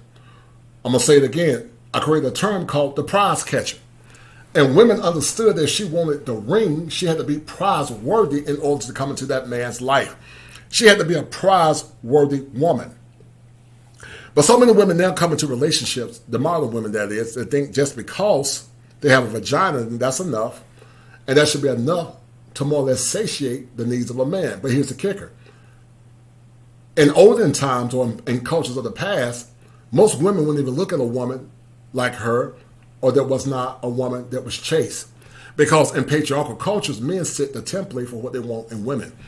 But she's a fool because guess what? Your grandmother was a pick-me. Your grandmother understood in order to get a good man, she had to have some virtue or skills to get a good man. So shout out to the good sisters. I love the good sisters that understand that in order to get a man's ring, you need to be a damn pick-me. Because guess what? If you want a husband, you're going to get picked. If a righteous man that's masculine sees you as a good woman, he's going to pick you as his prize. That's why I did the show called Return of the Prize Catcher.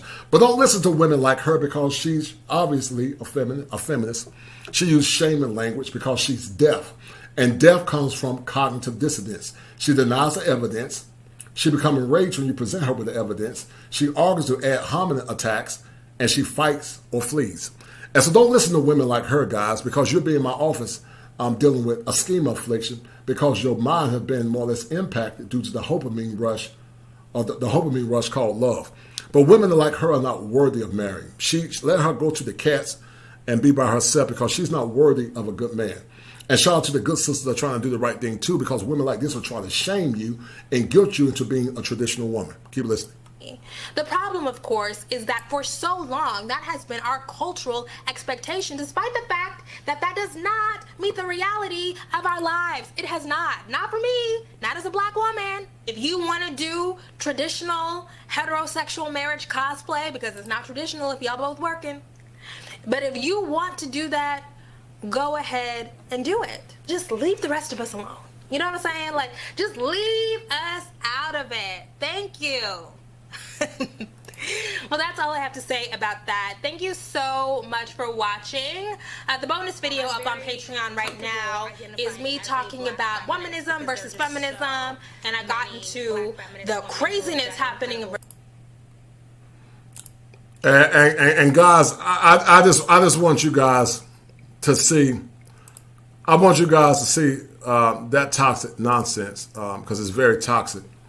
And that's what you young men have to deal with. These women that go to these liberal schools and get liberal education, they become indoctrinated with liberal idealism and liberal ideologues, and they spread that venom to you. Now understand that when black men and black women work together, they're better suited for economic sustainability. But we have a very caustic relationship between the sexes. Black men and black women are not unified as they were in the past. And women like her will keep you single. Shout out to Dr. O. Dr. O said a man is not obligated to provide for her with hair, with that hair on her head. What you're seeing, men, is a woman, I'm certain, with no father or grandfather leadership. You're right, sis. Avoid these women at all costs. You're right, sis. I agree with you 100%. Cool Jet 87 said that Dr. O, it's millennial women like this reason many brothers are walking away. Yes. Yes, sir, Cool Jet. That's why men are walking away. Because women like her think that she has some inherent worth, but really she doesn't have anything of worth to offer a man. And like Tim said, protect your seeds. You're right. Rayology XM said, if she's not helping, then she's hurting. A double entendre. Right. Dr. O said that most women now equates a man's worth based on finances. These materialistic women are raised by single bitter mothers who are independent. And that's why, Tim, you're right. That's why Tim and a lot of men are dealing with women that are traditional, and they're getting their passports, and they're doing what's best for them. Ingram Experience, if you're listening, I want you to pop in a minute. We're going to talk about this relationship capitalism and why relationship capitalism is so important. Shout out to my man, MC Wellens Recovery. Thank you, brother, for the $10 super sticker. You said, hope you got the email. I got it, brother. We wrote for the Black Youth and Black Male a proposal on strength of community and outcome to LA County Department of Mental Health. We'll fund $66,000 and what's it be $100,000. So yeah, I got it, man. I'll look into it. Thank you, sir. But guys, this is what we're seeing. This is what we're seeing. His traditional versus her modern, already conflict. Right. They want you to be 100% traditional, but they're not traditional themselves. Because when a man got 40 to 60 years ago, she was wife ready, she was a virgin, and she didn't have kids by other men. That's a fact.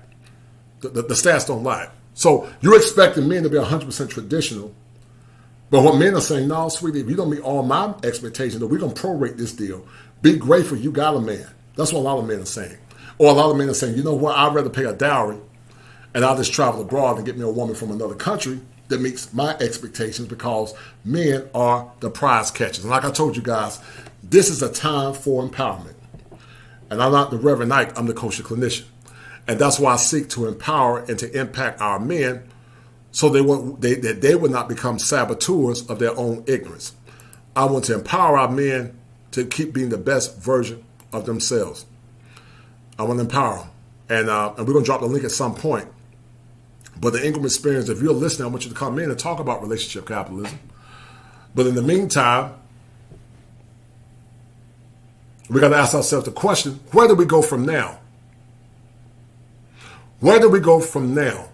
Because the lie of resting in your femininity and the expectation of a man paying all the bills, Steph Curry has done all that. But imagine to the men that are listening, after you paid all the bills, you put your wife in this big home in LA, now she's saying that, I want to be like my husband, and I want to allow other men to enter me, because a woman doesn't understand that her body is very sacred to her husband. But I want to allow all these men to enter me, but these men are not providing anything for me. So where is the exchange for Steph Curry? There is no exchange. There is no exchange for Steph Curry. And there you're seeing the evolution of why so many men are beginning to travel abroad. Men are beginning to look for women that are traditional. Or the Gen X men are beginning to abort relationships. And men are beginning to speak up and beginning to demand what they want from these toxic modern relationships. Or they're saying, give me liberty or give me death. And that's what you're seeing now. A lot of men are frustrated. And a lot of men are beginning to, do what's best for them. And you know what? I can't blame them. I've been married for 26 years, but if I was a single man now, I wouldn't deal with some of these modern women. I'll just take my options and take my gifts elsewhere. I would never deal with the toxic nature of some of these modern women that are very entitled. My man Travallo Smooth said, where does it mention marriage as a partnership in the Bible? Nowhere. You're exactly right, brother. Nowhere. It's not in the Bible, because that's a liberal ideal and it's a liberal construct. I agree with you 100%. This lady doesn't realize you're paying less than a woman living alone, unless you're paying for a man covering financially. Now you're complaining, right? And so, guys, this is what we have to deal with. this is what men have to deal with in modern times. Guys, share the content. Thank you to the guys that are giving. But please share this content. To the 47 that are listening, share this content. Let's get this stream to 100. This is a small channel, but we can grow it if you share the content. So share the content. I know some of you guys are at work, but let's share the content and let's have a conversation. Impressive Vibe said she will keep women single. This is terrible advice for women. You're exactly right. Man initiate, woman reciprocates. And that was the key in the past. But now it appears that, it appears that a lot of guys are checking out. Very passive aggressive, right? And like I said, guys, it's always you meeting her expectations based on what she think a man should be. She's the type of woman to say what a real man would do. Watch out for those women that says a real man, because they're trying to tell you how to be a man based on her feelings instead of being a man based on principle. Because a man that's based on principle will never tolerate a woman like her. They will laugh at her and keep it moving. And that's why so many guys are broken in relationships, because they are unconscious simps. Steph Curry is an unconscious simp. And some of you men that are listening are unconscious simps. I hope some of you are, because some of you have sacrificed your power. But we're going to finish having this conversation, because the question remains is that why were the women of the past that were your elders a lot better women? Your great-grandmom had way less than the modern woman had, but she was very grateful. She still was a feminine woman. She still helped her husband become the best version of himself. You know? She still was a good woman. But some of these modern women don't have nowhere near the virtue of their grandmothers. Even some of the older women are saying that these women are not worth marrying. The older black women are saying they're not worth marrying, and they don't know how to be wise. Because they think a wife means a man must be in service to them. They don't come into the relationship wanting to serve. And some of these young men are broken too, because they've never been raised in good families, and they don't know what true masculinity looks like. So shout out to all the good sisters that are listening. Shout out to the good sisters that are listening, because at some point this woman will be by herself and you will have a ring, and make sure you wear a t-shirt say, I'm a proud pick-me. Because when you get married, that man is taking a risk, because alimony in the past were for relationships where the women didn't work. That's why women got 100% alimony.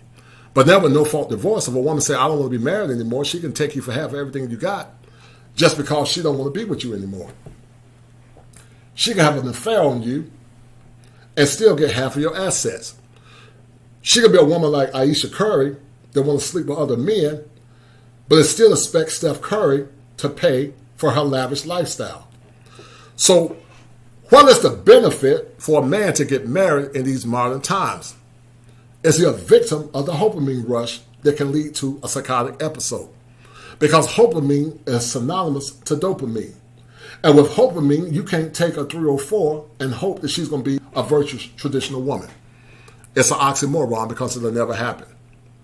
You'll be spending your whole life hoping for something that's not going to ever come into fruition.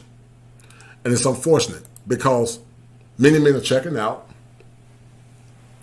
Many say that the black community is just a veneer of what it was in the past. And many are saying this, what do I get from giving my best to the modern woman?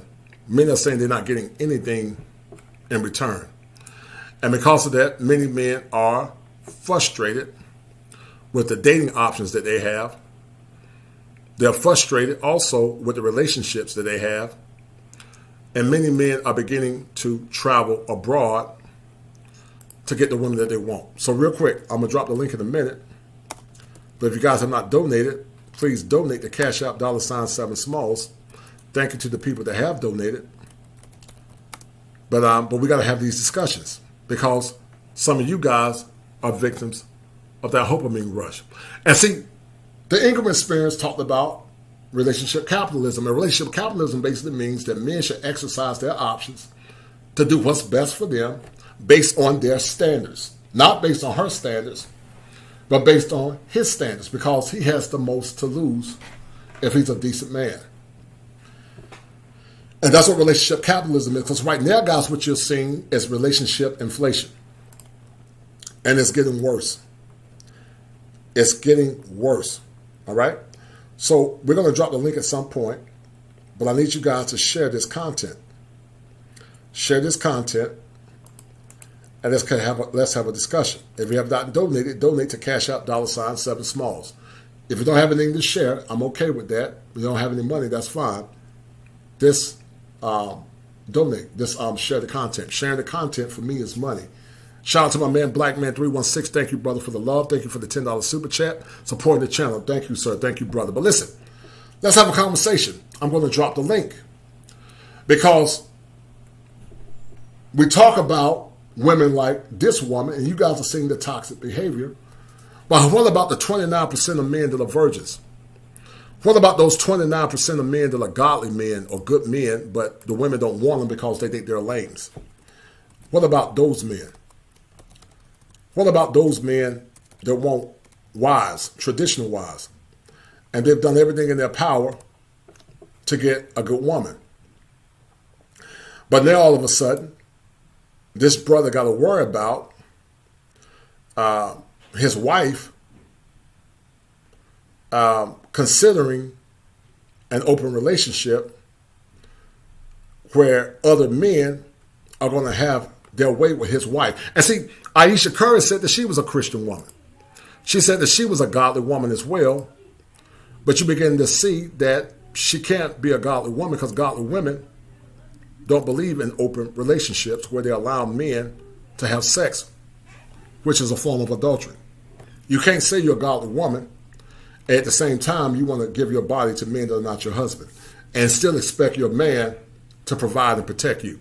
It doesn't work. Either you're bone to his bone, flesh to his flesh, or you're not. So anyway, I'm going to drop the link. I'm going to drop the link on what you guys are calling in because we're going to have a conversation, especially the millennial men. And the Ingram experience, if you're listening, join in the conversation. Tim, make sure you drop the link and let's have a conversation. Because this world is on steroids and getting crazy by the minute. So in the meantime, guys, while I'm dropping this link, I'm going to run this commercial. And I'll be right back. I'm going to run this commercial. Hold tight. And we're going to finish this conversation because we need to shame the devil. We need to shame the devil in the night as it relates to dating and modern relationships. Are you a victim of brokenness and despair?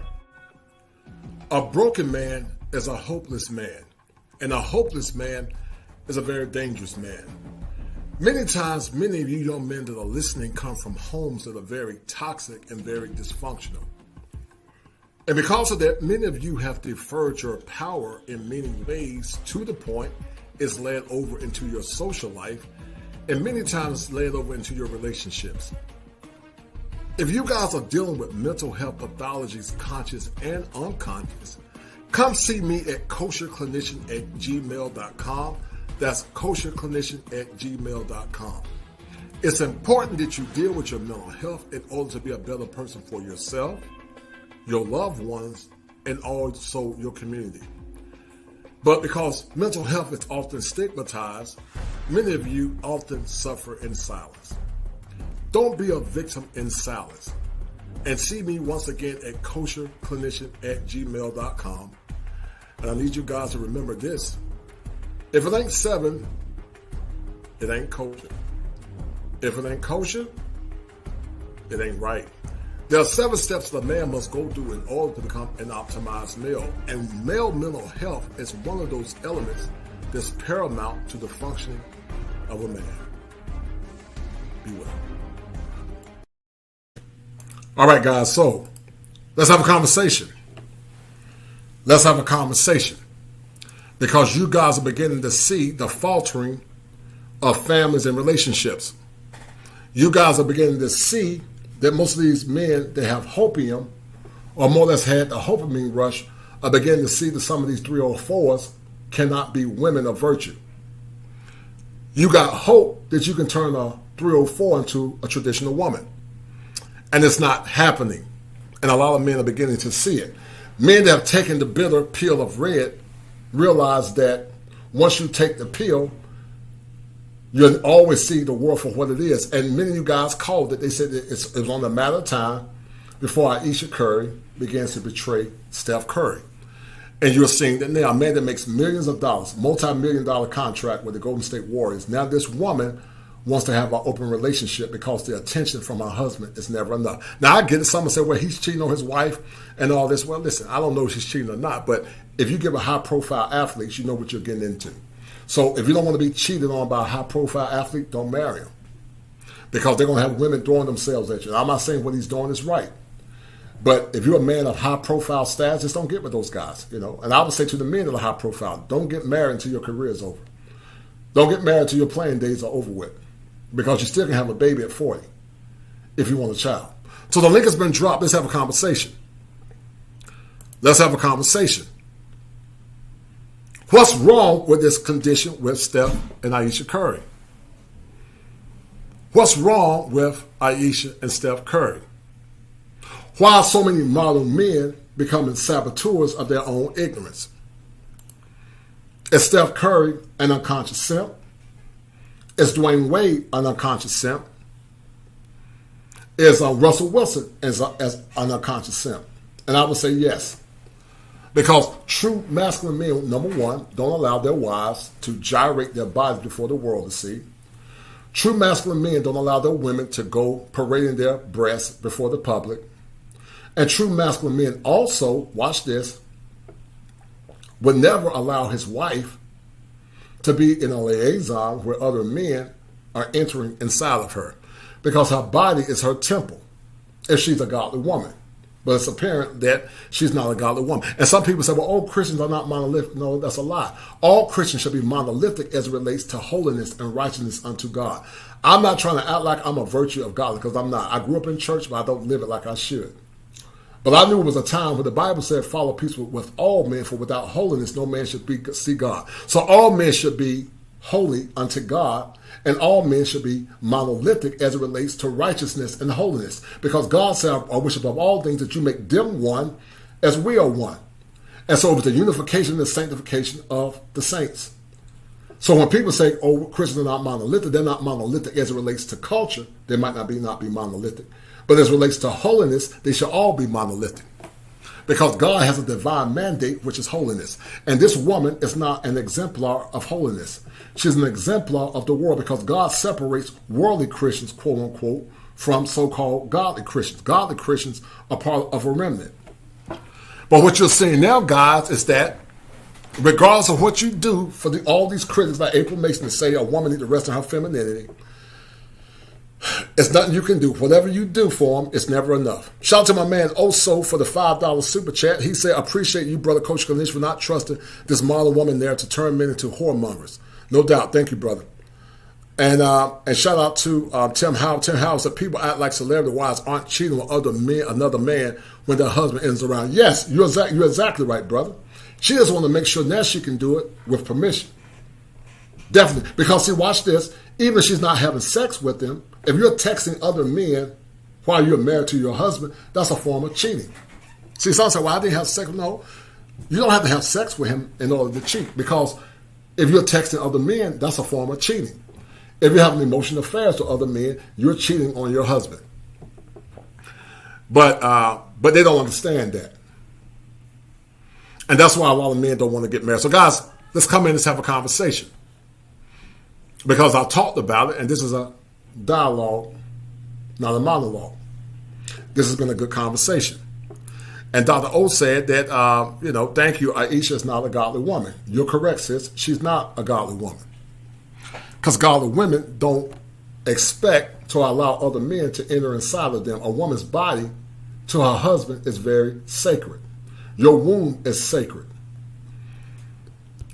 But now, many of our women don't value their womb. And I'm not saying that men should be out here whoremongering either. I'm not saying that. We all have done wrong. But one thing is you got to learn from your past and become a better person.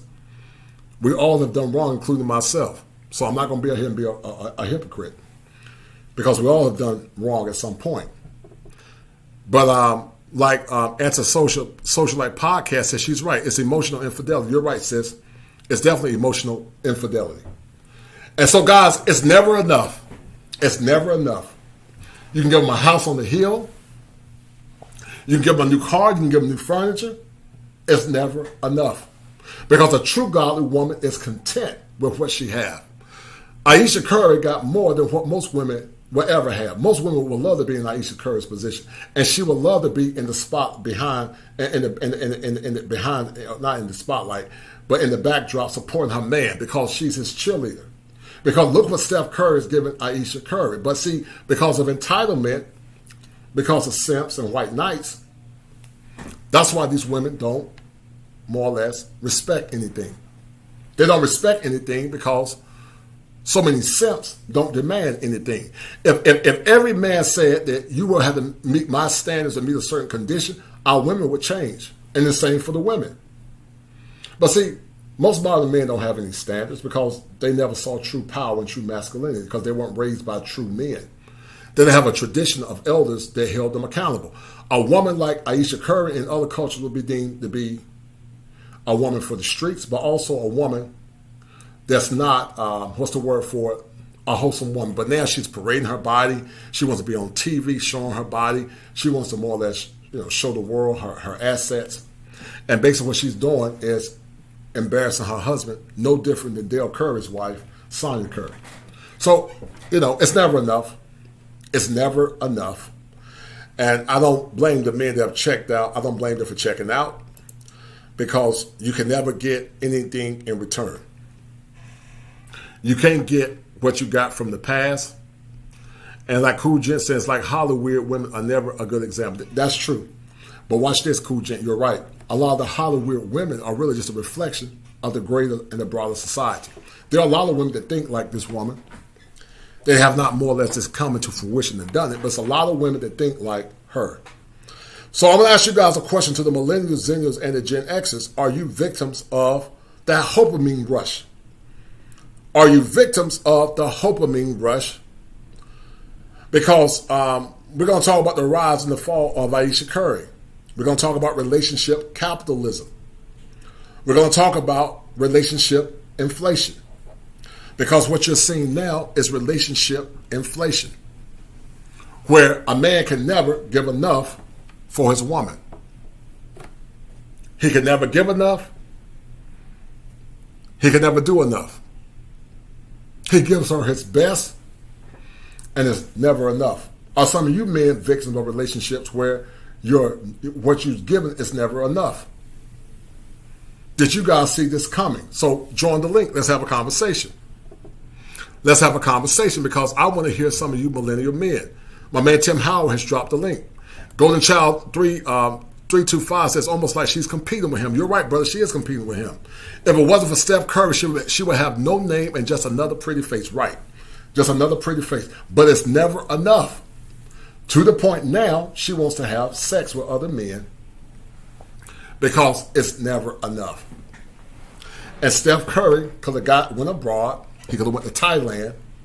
He could have went abroad and got him a traditional woman, a woman that's conditioned to serve him. And it's unfortunate. It's very unfortunate because there are some good men that want to get married. There are some good men that want good relationships. There are some good men that want to love a woman and protect a woman as long as she's serving him and honoring him as a man. But some wonder why men decide to travel abroad for peace of mind and for honor and respect. And what you guys now are seeing is a proliferation of so many women becoming modern. Like Cool Gent 87 said, it's like throwing money into a well. You're right, brother. It's like throwing money into a well. Steph Curry had to go to the gym and shoot those threes to become the best three-pointer in the NBA.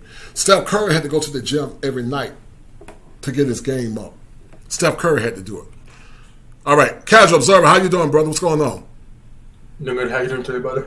No doubt. How you doing, brother? How would you like to add clarity to this conversation, the rise and fall of Ayesha Curry, and why so many victims in this loaded question are victims of a drug rush called the HOPAMINE rush. What's your take on this conversation, brother? Go ahead. I think what Steph Curry's dealing with is what a lot of black men are dealing with in their own personal lives. I think he's become, obviously he's high value, he's Steph Curry, but he's reached a certain level of status, but that's not going to be, there's no level of status you could reach that's going to, I wouldn't even say satisfy, it's just our definition of what an of a family structure is, and our definition of what a good life is, and our definition of how we want to organize society is vastly different from the modern feminist-oriented woman. So I don't think you can buy yourself out of this situation. You just have to determine whether or not you want to play the game, so to speak, under the current paradigm, or you want to relocate to an environment that may be better suited for a man who wants to retain his resources and build generational wealth in a family and things of this nature. So I obviously I don't begrudge the women for what it is that they want to do. I just think, like you always say, it's upon yourself to determine whether or not you want to do what's being done on this side of the world, or you want to relocate to an environment that may be better suited for you if you don't subscribe to some of the things that the Ayesha Currys, the Gabrielle Unions, and the women of this sort, Jada Pinkett Smith, the kind of lifestyle they want to live. Yeah, you sound like a millennial, man. What are some of the dating woes that you've experienced as a millennial or Zennial? I don't know if you're a Zennial or millennial, but you sound like a millennial or Zennial. But what are some of the dating woes that you've experienced in this current milieu you called America? I'm fairly young, and I tend to be, I'm a very square guy. Professionally, I'm in physics and engineering, in the fields of physics and engineering. Generally speaking, the women tend to gravitate towards a more, their definition of I guess like in the dating environment now, the women, they're looking for a dopamine rush. They're looking for fights. They're looking for just anything to really, like, they just want to be stimulated, if I could just keep it short and concise. No doubt, no doubt. Thank you, brother, for your contribution to the show and your insight. And it's unfortunate, as a single man, I'm assuming you're single. Do you plan to marry modern women from the West, or you plan to explore your options and travel abroad? Personally, I've had a couple of my close friends fall out with their wives and significant others after having children. So after listening to these RP streams during the pandemic, I'm at a kind of a crossroads.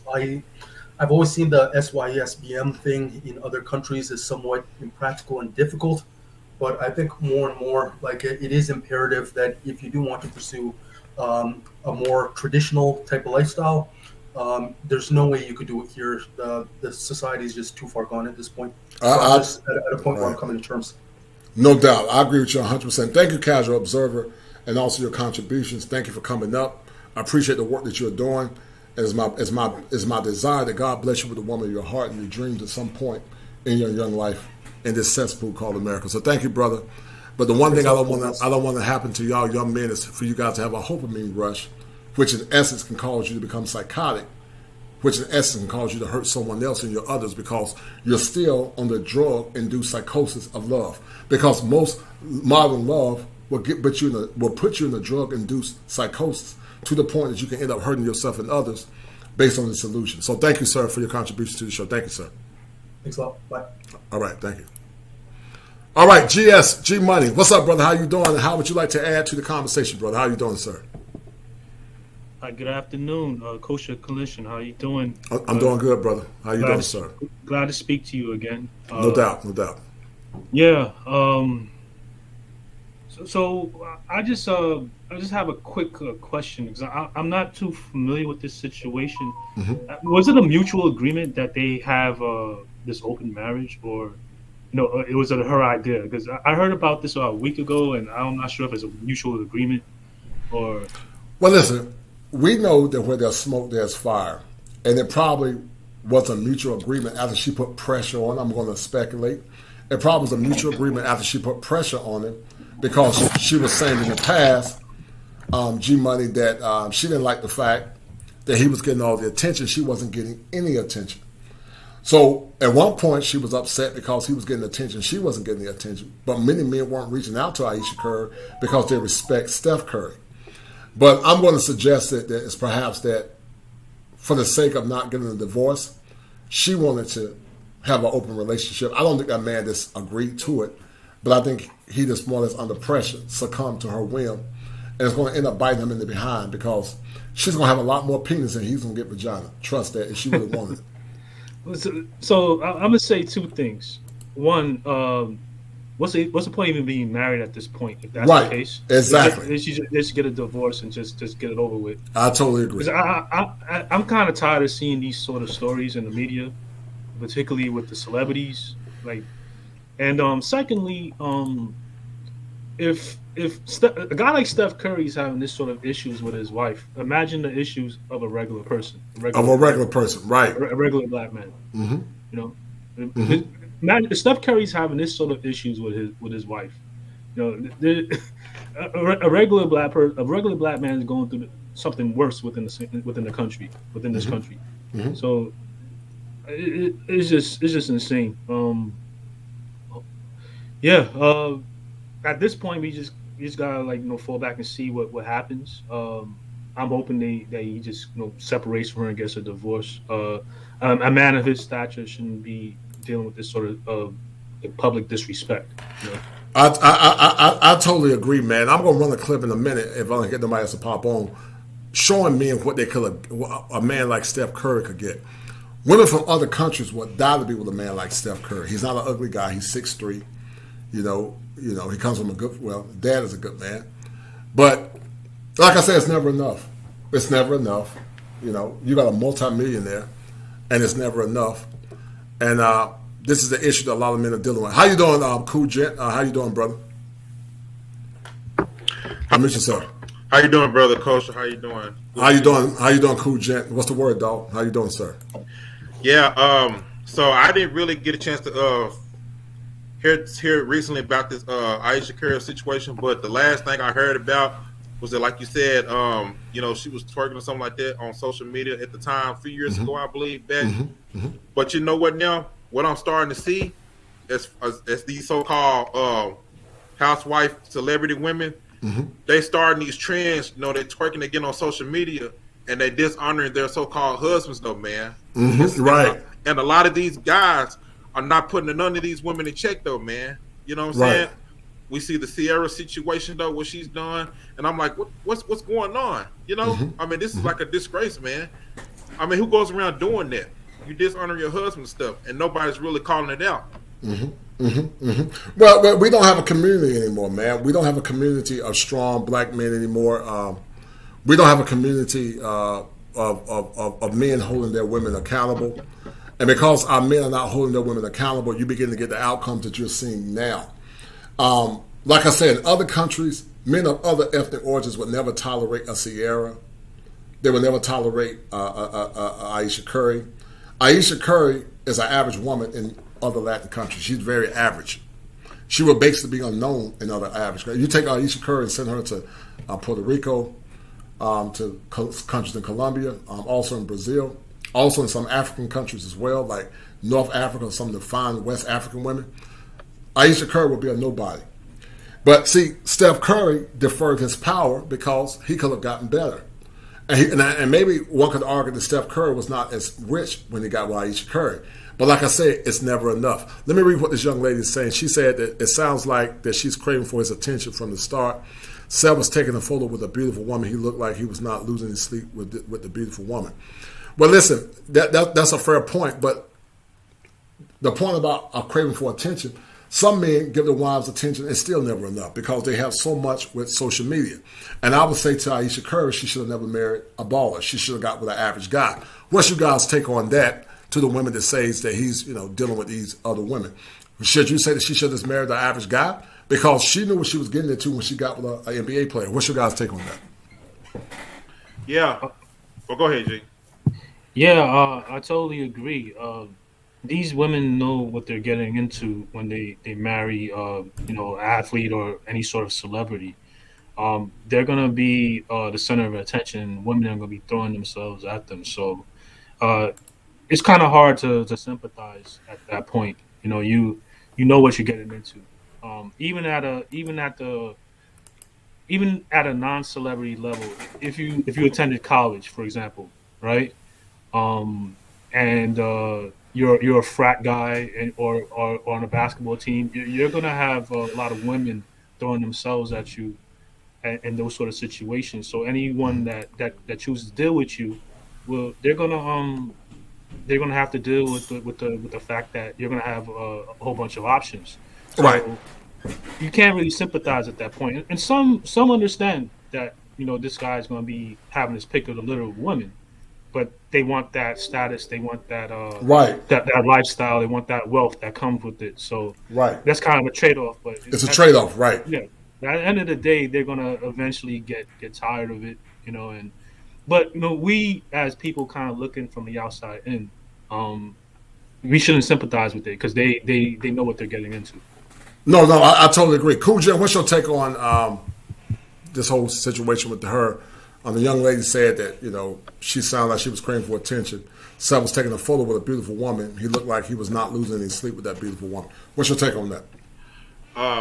It pretty much sums up everything what G Money said, because she knew what she was getting into. She knew that where he was going, his future, and that what comes to fame is gonna come up with a lot of extra things. You know what I'm saying? The women, the fame, everything. But in my opinion, she should have basically just settled down with the regular man. You know what I'm saying? That works, have a family, and moved on with her life. And to the message to like the men that are famous out there like that, have y'all not heard of traveling though, man, abroad? Because y'all got all this money though, man, and y'all want to go with these particular type of chicks over here in the States, man, where they only want you for your money. They just only attention-seeking women over here, man. Not all, Right. but those Right. particular celebrity type of women, though, man. And it's just been crazy. Yeah, it is crazy, man, and it's getting crazy by the minute. But hold tight, I want to show you guys something. This is a guy by the name of Zoom Thailand, and I've been watching some of his content. He makes some good points. But I want to show you guys something, and you guys tell me what you think. They said his question is, are men dating overseas because it's better than modern women? And I think what the brother said makes a lot of sense. So we're gonna bring this clip up. Hold tight. Well, actually, this is somebody else. I'm not gonna play his clip now. I won't do that. But hold tight. If I can find it.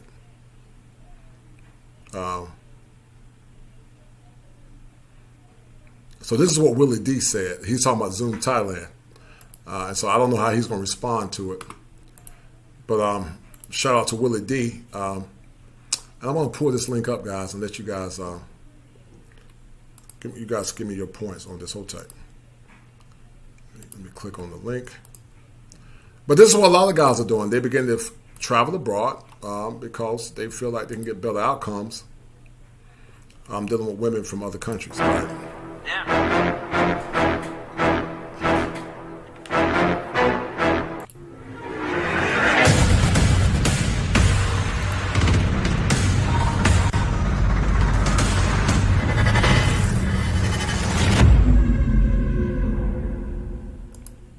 What's up, family? She's feminine, she's beautiful, she doesn't nag, she lets me get my work done, she cooks me breakfast every morning, she prepares my dinner, she lets me get my work done, she inspires me. Damn, sound like a perfect woman. Well, at least that's what this black guy described who went to Thailand to find himself a woman. Who got a problem with it? Anybody got a problem with that? What y'all think? Good luck, bad luck. Here's what I think. I don't have to sleep with her. I don't have to smell her morning breath. I don't have to worry about her balancing the checkbook. I don't have to be around her friends, her family. I really don't care who people decide that they want to be in intimate relationships with. I got my own problems. it's very difficult to pair, very difficult to find companionship, somebody that works for you, right? And I just believe that let people do what works for them. On a personal note, I don't think this is going to work out long term. I do believe that this is going to come to an abrupt end as soon as those American women get in her ear. It's a wrap. He better keep her in the house, locked. That's a myth. You know, many say don't bring her back to America. That's a myth. Do some women go astray under Western influence? Yeah, you got a percentage that does it. But if they are truly true to their culture, their ethnicity, and how their upbringing and their faith, there are some women that have been in America, but they never changed who they are, and they're still traditional, and they still serve their men. So it's a myth. It just depends on the woman, her upbringing, and if she's from the countryside or the city. So that's a myth. That's another common myth that if you bring her back to America, she's going to change. The American Brazilian wife is from Brazil. She's in America. She still serves her husband. So it's a myth. Keep listening. All the way up, because the moment she come out, and it's over. Now, one thing he got going for himself is that she don't have to work. So at least she's not out in the workplace, because you go out into corporate America, and it's a whole different ball game. I got a buddy who's deceased now. His wife and him were great. They were doing great until she went into corporate America. And just like that, those women started getting in her ear, talking about, what do you mean you have to ask him, can you go on a vacation with the girls? What do you mean you got to ask him, can you go to the club? Next thing you know, she starts challenging these things. Because she was like this traditional chick who was, you know, cook, clean, keep the house, you know, keep the house in order while he go out and get the money and all that kind of stuff. And it worked for a long time. But I guess, you know, it wasn't enough for her.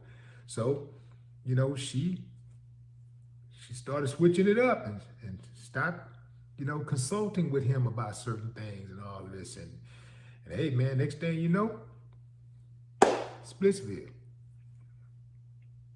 And that's what's going to happen the moment she get around American women, it's over. But right now it's working out. There's a whole lot of women in Thailand would take that deal. All she got to do is cook. That's it. Cook. And then she's going to get to a point to where she's not going to put out. Like she's going to be holding out on them. Yeah. See, so, you know, I don't know how long it's going to last, but one thing I do know is that I very seldom see old couples like that. You might see them young chicks and they'll be around for a couple of years or so. And then once they get their foot, they get that visa, they get their green card, and they get their foot on solid ground, they start meeting a few friends. Next thing you know, they're gone. Gone. I mean, you really got to have that little money that you start off with ain't gonna be enough. You gotta have some.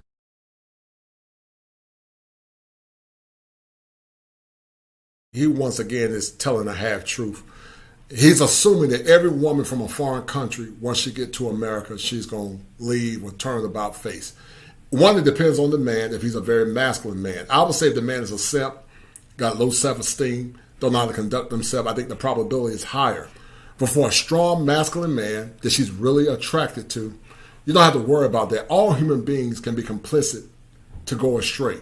But if she's true to who she is as a woman, you don't have to worry about that. But it's like, you know, it's almost like people are hoping for something bad to happen instead of more or less seeing things for the potential that it could be. But that's a common, typical shaming language, or the common myth that people assume that they want green cards. And many women from foreign countries don't want to come to America. They love their own country. They don't even resonate with a lot of American women. I had Sweet Lulu Bean on my show. She was talking about it. So that's a myth. It's a myth. Is there some truth to it for some women? Yes, that can happen. But that's a myth. That's a strong myth, and you guys don't have to more or less subscribe to that, because there are many men that brought their wives back here to America, and those women are doing well. They got good families and good communities. So that's a myth. some real long paper to hold on to them after that, because they're gonna take it to the next level, especially if they look like something. They out of here. So I don't see this working out long term for dudes. But hey, I wish him well. One thing that I will give him credit for is that he's not bashing black women, because a lot of these dudes, a lot of these self-hating dudes out here, I would just say just dudes that date outside of their race, blacks. And enough of Willie D. And there he go with the shaming language. They hate black women, and a lot of times these men don't hate black women. But I'm going to ask you guys, because Willie D said they hate black women, but is it that they hate black women, or they don't like the behavior of some of our women? Because they always go to the tired talking point, and he sounds like a sympathizer. Do they hate black women? But what's your guys' take on it, to the brothers that are listening? What's your guys' take on this this so-called diatribe? I have a really interesting take. My position is the idea that the women are going to go rogue once they come to the West is predicated on the false premise that all women think the same. Right. If depending on where it is that you select the woman, her upbringing, and how long she's been cultured in a certain way, she's not likely to flip over. Just like if you look at women from certain parts of the world, once they come here, consistently, they're not, for example, not as carnally motivated. They're not as consumed by runaway hypergamy and things of this nature as you see in the West. So I think that's an innocuous way of suggesting that the issue in the West is due to our inability to maintain control over the women, rather than the women acting on their own agency and Right. choosing to do what it is that they want to do. Right. I agree with you. And I agree with that 100%. If she's really a good woman at her core, she's going to be a good woman. While women at that base level want provision, protection, security, and maintenance, and a man to be a man, women do have different standards and different temperaments.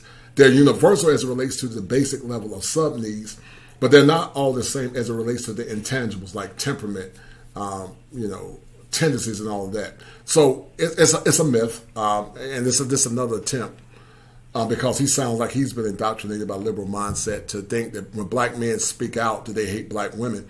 But many of these men that are traveling abroad are actually wanting to marry Afro-Latin, Afro-African women. So they don't hate black women. They hate the behaviors of some of our women. But then on top of that, too, there are men that love women in general. They got an international flavor for women. But Cool, Gent, and Casual Observer, what's your guys' take on this, what Willie D said? So, what's your take on that? Because, it sounds like more shaming language to me. But what's your take on that? You want to go first, brother? Or? I just had my turn. Oh, okay. Yeah, I'm gonna be a little bit explicit without using profanity. There's a lot of what I call dingling policing. Mm-hmm. Everyone seems to be concerned with where a black man sticks his dingling. Mm-hmm. If we want to go out and date women of other cultures or other races, or black women in other countries, why is everyone so concerned about that? And for a lot of these men, we don't. Me personally, I make really good money. I'm educated. I have like a kind of like a nerdy, but but kind of a hood swag to me. And there's certain standards that I have. If I'm not seeing that sort of dating standards that I'm looking for here in the United States, I have every right to go out and venture out and do what I need to do to find what I need. Not to say that I'm unable to date within this country. I certainly am, but like you were saying, there's a lot of issues with some of the behavior of our women in this country, and no one really wants to talk about it either. Everyone wants to kind of stick their head in the sand and just kind of act like it doesn't exist. So I don't know. I think when we deal with people like these, I think the best course of action is just to kind of not say anything, just do what we need to do. I think SYSBM is a good movement. If you're not happy with a certain situation, it's your responsibility as a man to change it. Right. It makes no sense to go back and forth with these people that want to ding-a-ling police where a black man sticks his dingling. Like, why are you so concerned with who we want to date? You know, because rest assured, like if a black woman wants to go and date outside of her culture or race, no one has anything to say about it. Right. Or not even just a black woman, just anybody, an Asian Right. man, Asian Right. woman, a white Right. man, a white Right. woman. If they want to go and date outside of their culture, no one has anything to say about it. But when the black man does it, it's a big problem. It's a serious problem.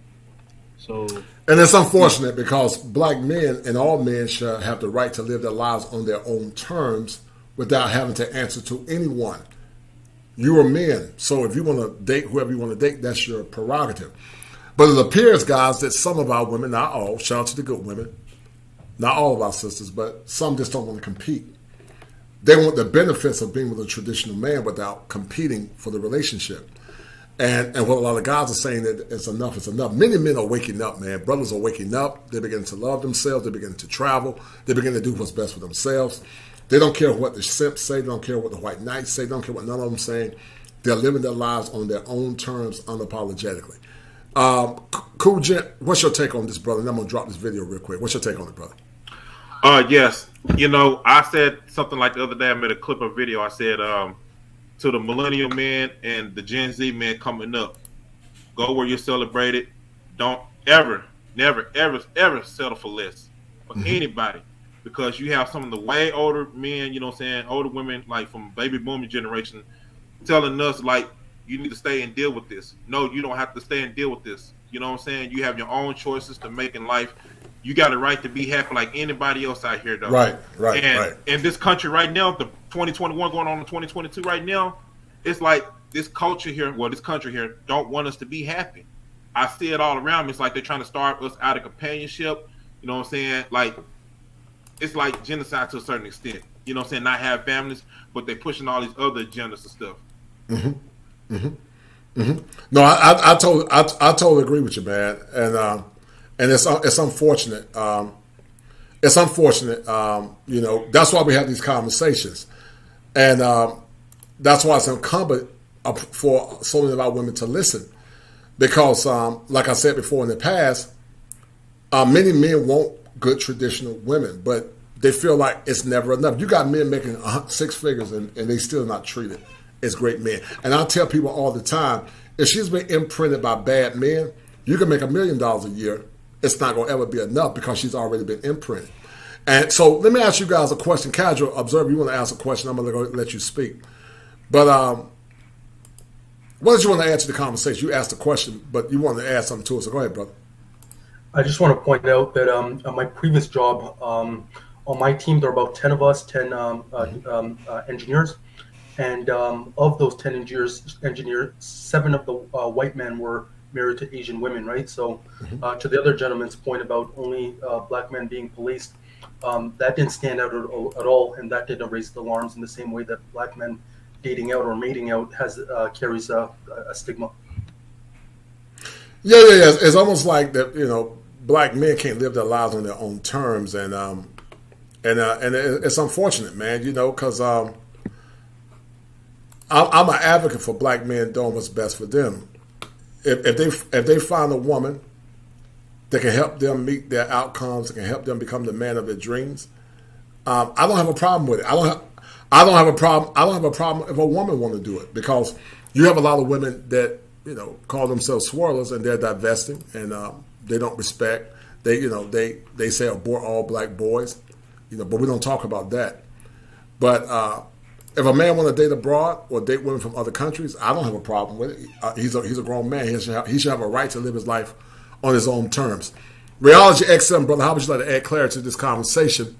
Have you been a victim of the HOPAMINE rush?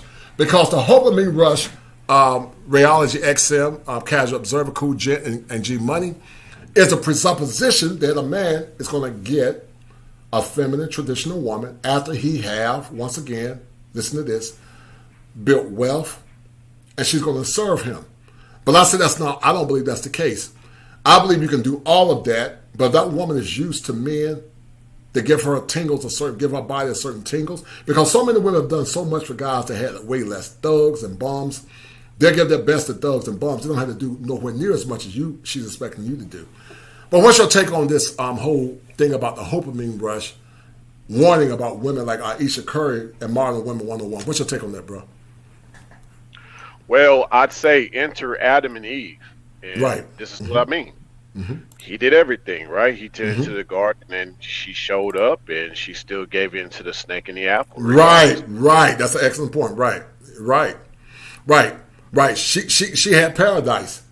She had everything to rest in her femininity, but it was never enough. So, like a lot of these women, they're being introduced their ear gate. The snake of Jada Pinkett, the snake of Gabrielle Union. They're whispering in her ear because Ayesha Curry was not always like this.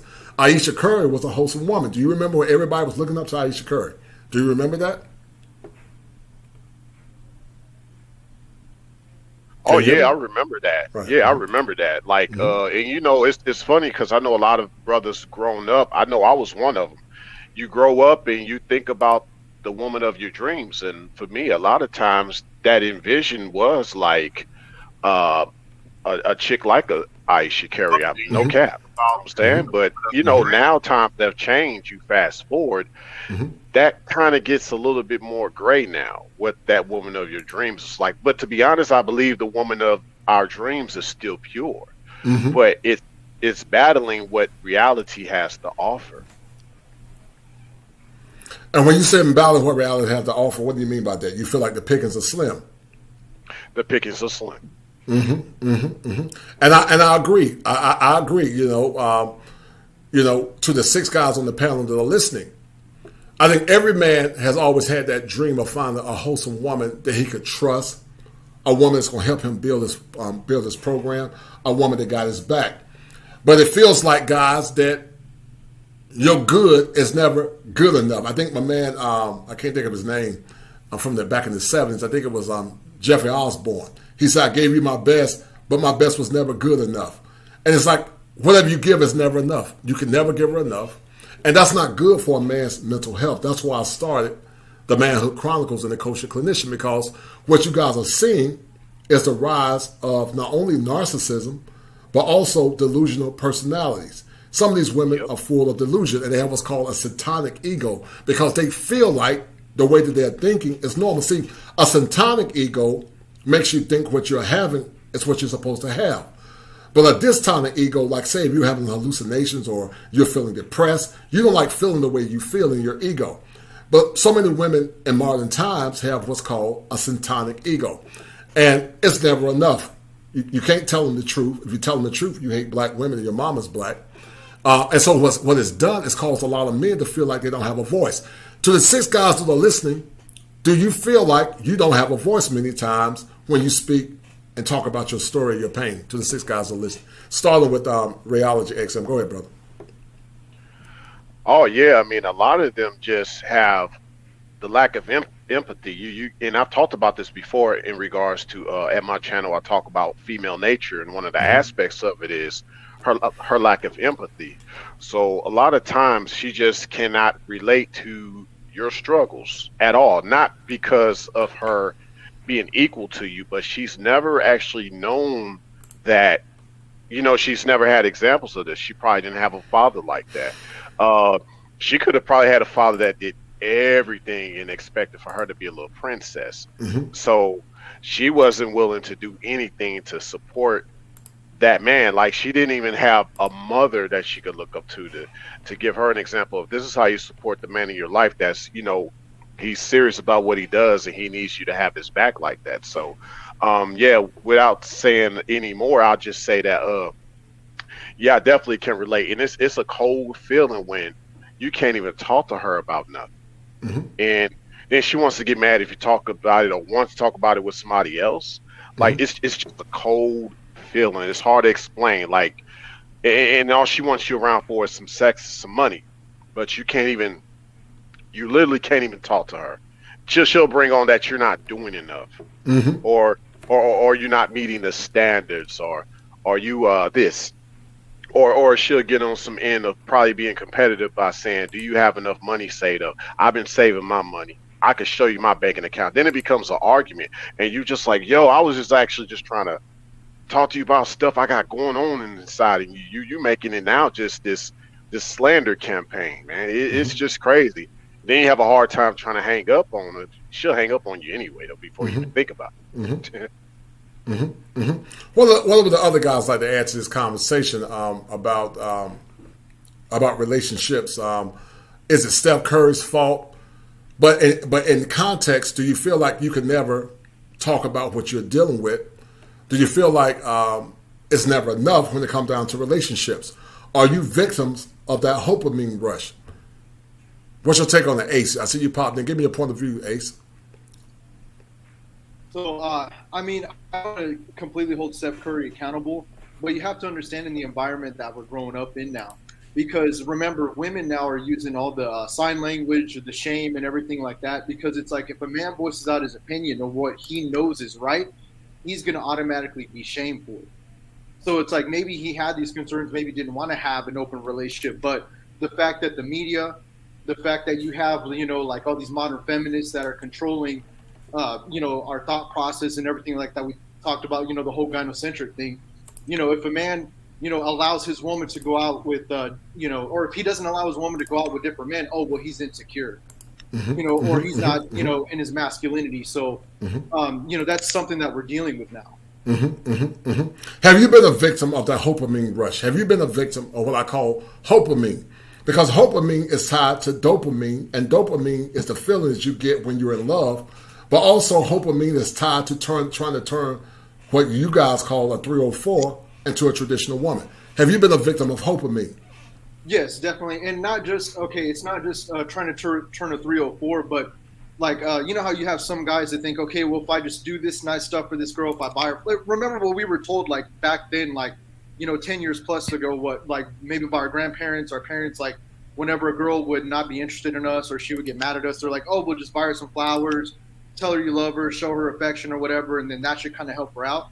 Well, it's, we have to understand her behavioral patterns and who she is and understand that that's not automatically going to change her. It's better just to let her go instead of just give in to the hopium.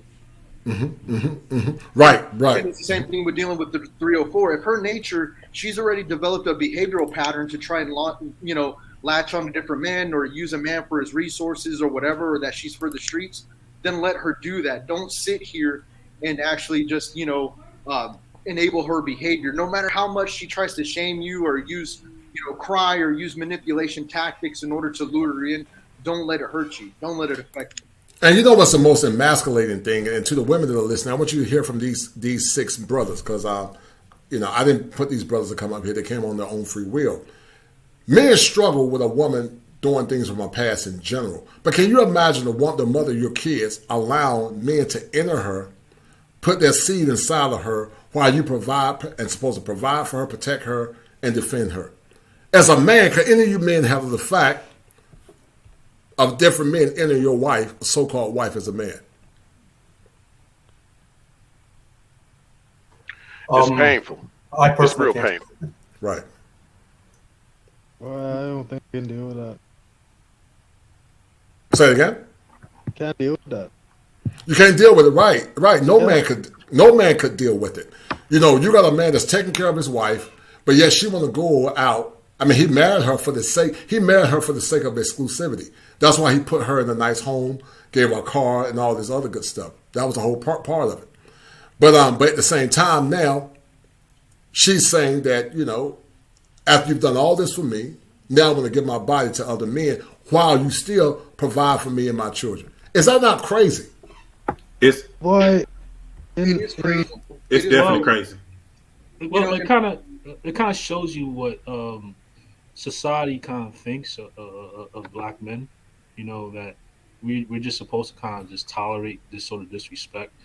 In Steph Curry's situation, we spoke last time, Coach Clinician, on your show that Yes, you had. sir. Right. I'm a big proponent of men kind of being, especially a guy like Steph Curry, in charge of his own destiny. So I hold him at fault for what's going on. I do too. It's more of his fault than it is Ayesha Curry, because if that was me, I would have kicked her to the curb. if that was me, I would have kicked her to the curb. I mean, sometimes you get drawn into the natural beauty of a woman, because she is a very beautiful woman, and you kind of just let certain things slide, and once you start letting certain things like this slide, she's gonna start losing respect for you if you don't put your foot down. Right, Draw, right. draw a line in the sand and set See? boundaries, Facts, man. and demand respect. I was She's gonna thinking of lose respect. something on that. She's gonna lose respect for you, and this is embarrassing. She's It's publicly very embarrassing. she's Right. publicly humiliating him, Dishonor her husband. much like Jada Pinkett, Right. much like Gabrielle Union, and I don't think it's a good look for us as a whole because, I don't know. Tell me, guys, do you see this going on with any other community, like with celebrity? I know we shouldn't hold celebrities as to a high standard, or we shouldn't base our being off of what celebrities Yeah, do. Do you I see got a this lot to going? say about that. Do you see this going Yeah. on with any other celebrity from any other different demographic? Like, No, because publicly this disrespecting Nope. them. I don't it's see the it. other I way. don't see it at all. I don't see it. I mean, I want to add something to this too. Yeah, one at a time, guys. Go ahead. But before you guys go, I want Cliff popped on. Cliff, what would you like to add to the conversation? Then, guys, I want you guys to come back around and add clarity to this conversation. But Cliff, he popped in. He didn't have a chance to speak. But Cliff, what would you like to add to the myth behind the HOPAMINE brush? Because the HOPAMINE is tied to dopamine, and some of you guys are still hoping that you're going to get a traditional woman in these modern times. But how would you like to add to the conversation, Cliff, real fast? Well, HOPAMINE is a very interesting concept, but for me, it more comes back down to concept of like potential and reality.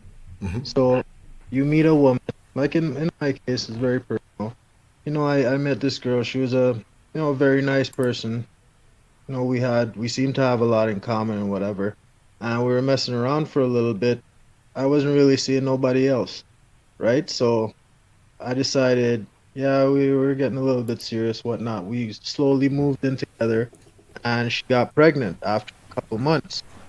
So we sat down, we had talks about, what are we gonna do with this, whatnot, and then we came to a little bit more happened in there, but long and short, we came to the decision that we're gonna keep the child and try to be parents.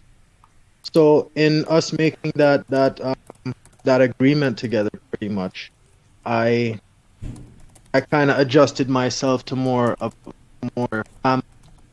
I'm a dad. I'm gonna be a husband. My wife. I gotta get into the father mode. I gotta start providing. I gotta think about.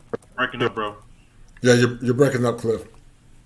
Yeah, hello. Can you hear me? Yeah, go ahead, but you're breaking up. Yeah, so I gotta start thinking about like our family's future. I gotta start thinking about that I need to make us good. So along our journey or whatever, I'm putting in work. I'm not really getting to spend much time with my family. I'm not getting to do the things that I want, but I'm more focused on doing the things that I need. In doing all of that, I'm met with, you're not spending enough time with me. All you're doing is working, but all our bills are paid. We don't have to scramble and ask nobody for money. We don't have to figure out what we're gonna do next month. Everything is being taken care of. Then I'm being asked on what my timeline, when am I gonna have more time? I'm just putting all my time into my company. It's just a lack of appreciation, but I think he popped off. Cliff popped off. But guys, I'll just finish adding clarity to the discussion. I don't know if it was G Money or somebody else was speaking, but whoever was speaking finished talking. Go ahead. That was me. But yeah, where I left off, I think that we do put too much focus on celebrity as a people, but as a community in general. I think it's because that it's pushed onto us. You constantly see these articles and TV shows that kind of socially engineer our people to kind of act a certain way and be attracted to certain things. This thing with first is Jada Pinkett. No, first is Ciara and Russell Wilson. That that really blew up like a couple of years ago. Then you had the Dwayne Wade and Gabrielle Union, then the Jada Pinkett and Will Smith, and then this Ayesha Curry and Steph Curry. I mean, enough is enough. I'm just getting tired of this. Like I'm trying my best to ignore it, but it just keeps getting shoved into my face, and you have to comment. You have to comment on it. Right. And I think brothers like us, we just kind of just have to focus on what's important and just live that SYSBM lifestyle. Right. And, SYSBM doesn't mean dating women of other races. It just means that you're focusing on yourself as a man. Right.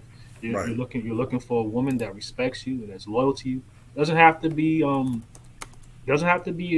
African American woman. It can be if she kind of is on board and part of your game plan, and she's on board with your game plan. Mm-hmm. But it most certainly could be a woman from a different culture or race.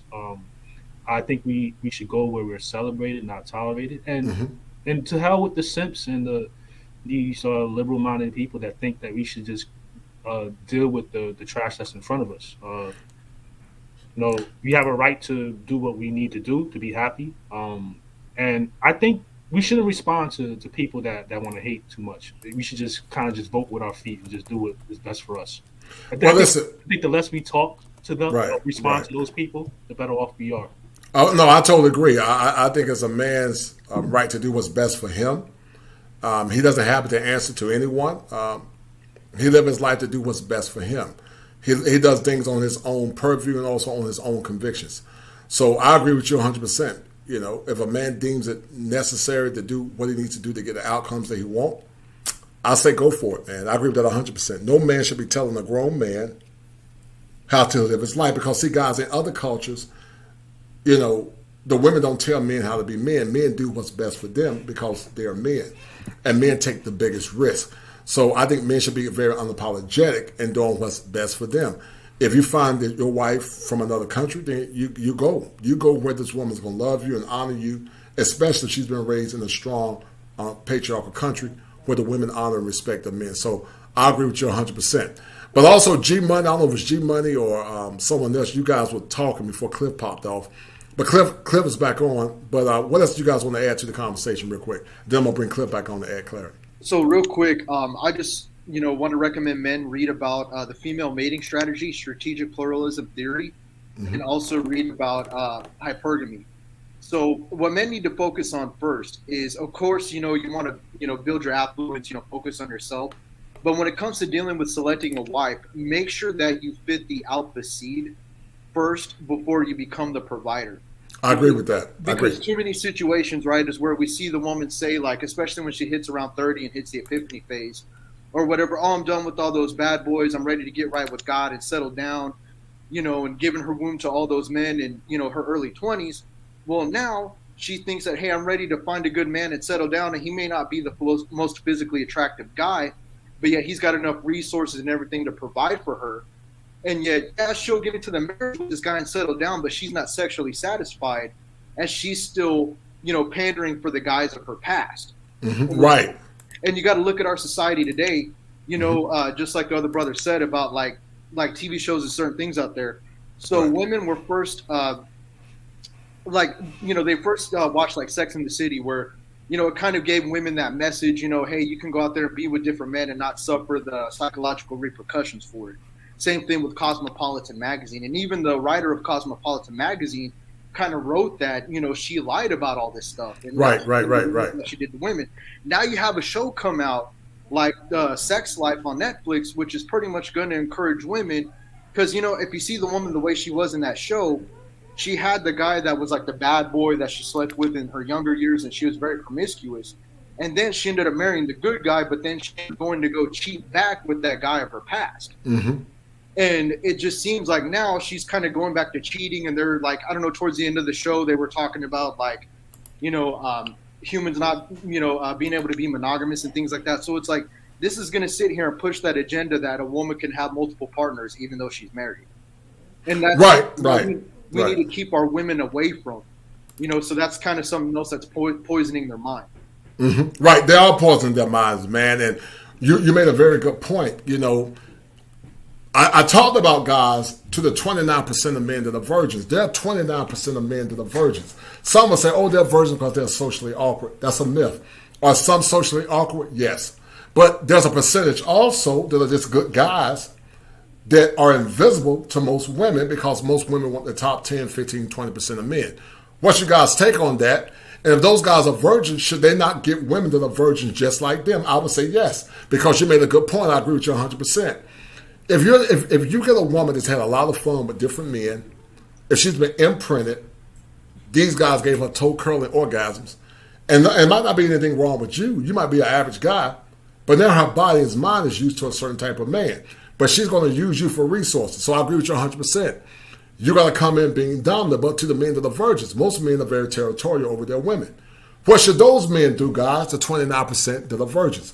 You know, the ones that are not socially awkward, the ones that are not lame, the ones that don't have quote-unquote game. They're just good guys. They're decent average brothers, but these average men can't get women. What's your take on that? Because some of these men are religious men. But what's your guys' take on that real quick? Mind if I start off? Go ahead, Casual, sir. Go ahead, brother. I think the situation isn't necessarily that the women are selecting for the top 20%. If you look at, for example, what's happening in the black community where the men do excel at performative hyper-masculinity, we have the least amount of control over the women of any race out there. And I think what's going on is the more feminism proliferates, part of the feminist ultimate imperative is to undermine every normative, patriarchal kind of a pattern, be it marriage as an institution, be it mate selection with productive men, be it monogamy. All of these things are consistent with patriarchal norms. And I think that it's not necessarily about being alpha. I work with plenty of extremely smart men from other races that they're not alpha at all. But if you look at the results they're getting with their dating and mating kind of situation versus my hyper alpha productive black men at the office who are doing weightlifting and running and building all that muscle, they're doing a lot worse. So I think it has more to do with, sure, you should try to maintain frame and control your personal situation with a woman, but to say that make sure your alpha is just I agree with the sentiment, is just the way in which it's expressed is problematic, at least for my case. Yeah. Sometimes a man can be alpha to other men and be a total beta when it comes down to his woman and wife. I've seen masculine men towards other men that can kick their behinds, but will come down on their women, they're serfs. So I agree with you 100%. It's more than just being a physically dominating man. It's a mindset that you got to have. And like Mr. Palmer said, you got to change the laws of your mind. You got to change the laws of your mind if you're going to get the woman that you want. And shout out to AP Leo Queen. I would love to hear some of the sisters pop on at some point too before I sign off. But having an open relationship is a cop-out. Making your marriage more meaningful outside of sexual needs. I agree with you, sister. You're correct. Shout out to that sister because she's a Leo, so she gets some love from me because I'm a Leo as well. But some of you guys have said that Steph is to blame. But before we talk about Steph, I'm going to play this video that a brother gave me about Filipino women. And cool, Jen, thank you for giving me that information, brother. The whole time I'm going to play this video. Because, guys, I do this because men are very vulnerable when they fall in love. And they fall in love and they realize that that baby is not theirs. The woman they thought would love them after she had all her fun. She had all the fun she wanted with Raekwon the Man. Now she wants you to give her traditional benefits, but she's not a traditional woman. And so it really hurts a man when he finds out that the woman he pledged to provide and take care of is no longer that woman. And I'm telling you guys, the world is chaotic right now. And if men can find love from other countries, and they can find love from women that honor and respect them in the traditional, go for it. It doesn't mean that if a woman comes back to America, she's going to change because she wants a green card. It depends on mostly, in my opinion, the man and the woman. The man's a sucker in America, he'll be a sucker abroad. But I think it depends on the man mostly, and it depends on that woman, and it also depends on her family and tradition and all of that. So hold tight, I'm going to add this link real quick because it appears that many don't want you guys to have freedom. And as a therapist, I believe that men should do what's best for them. And anything less than doing what's best for them is a form of servitude, in my opinion. So I want you guys to listen and shout out to Cool Gent. This video, but I'm not. I'm gonna leave all the romance and mushy stuff behind and let the truth bombs rain down from the heavens by cutting right to the very core of the matter: value. Whether we like it or not, everything's about perceived value, whether it's real estate, cars, or McDonald's Happy Meal. You might not like to think of it this way, but relationships are no different. People enter into them because they fulfill each other's needs by providing something the other person values. And today, I'm gonna explain exactly why, when compared to a Western relationship, a Filipina is simply a better deal.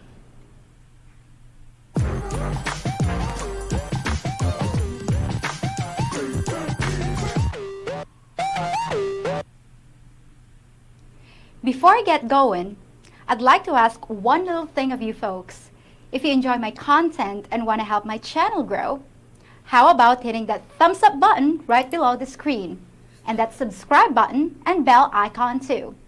Just go ahead and do it while I'm talking. That way we can stay in touch and my new videos will show up on your list of good stuff to watch. Then it becomes my job to keep you interested. So why is having a relationship with a Filipina a better deal? Well, let's look at the way relationships work. Both parties provide things that the other person wants or needs. Maybe it's validation. Maybe it's physical contact. Maybe it's a roof over your head. While everyone's needs are different, most male-female relationships follow a similar formula.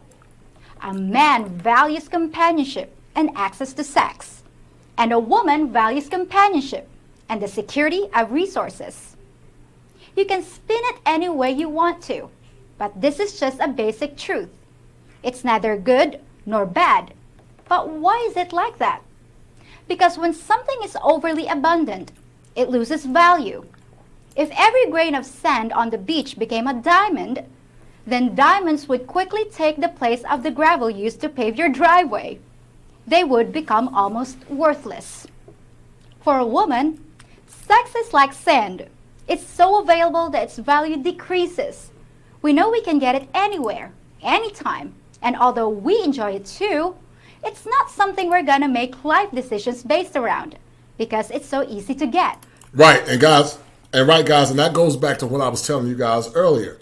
If Steph Curry decides to broker his power with Ayesha Curry and allow her to go out and have sex, she's going to get the belly end of the deal because she's going to get alimony, child support, probably half his earnings, and she's going to get unlimited sex from another man that's not taking care of her. That's why men feel that when women cheat, that when a woman has sex with another man while she's married, that woman is really cheating more because that man doesn't have to give resources to take care of that woman. Whereas on the flip end, if the man is doing it, even though it's morally wrong, it's not as bad of a deal because, you know, he's not giving that woman resources unless he's buying her what he's giving his wife. But keep listening. Men need money and financial security just like women do, but they usually have access to enough of it, especially if they're from the West. So its importance isn't as great. That's why most men don't go looking for a woman with money. You don't need to.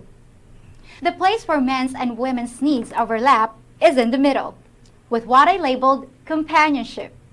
It's about how you make each other feel wanted, happy, and attached. How you have each other's backs in tough times and make each other laugh in the good times. It's how you enjoy spending time together and just being in each other's presence. It's the glue of the relationship. This is the part that can last a lifetime, no matter who you are or where you're from. This formula of wants and needs is true of almost all relationships. So now let's look at the life cycle of the typical modern Western relationship and see how that works out for you guys. A woman in her late teens to early 20s is in the flower of her youth and typically the most attractive and fertile. If she's smart, she'll spend those years not just having fun, but securing a quality partner to journey through life with. But I'm afraid that Western women have lost their way in their quest to have it all. They've been sold a lie and told that they don't need a man or his companionship, and that they should empower themselves so they can lead a life of wish fulfillment, put the kids on hold, and party, which is really easy to do when you're holding all the cards, and men are climbing over each other's backs to get to you. And what does that attitude do to the perceived value of a man? It diminishes it, because you've been convinced that men are of little value and so easy to get. But by the time they realize the truth, they're scrambling to find a chair before the music stops.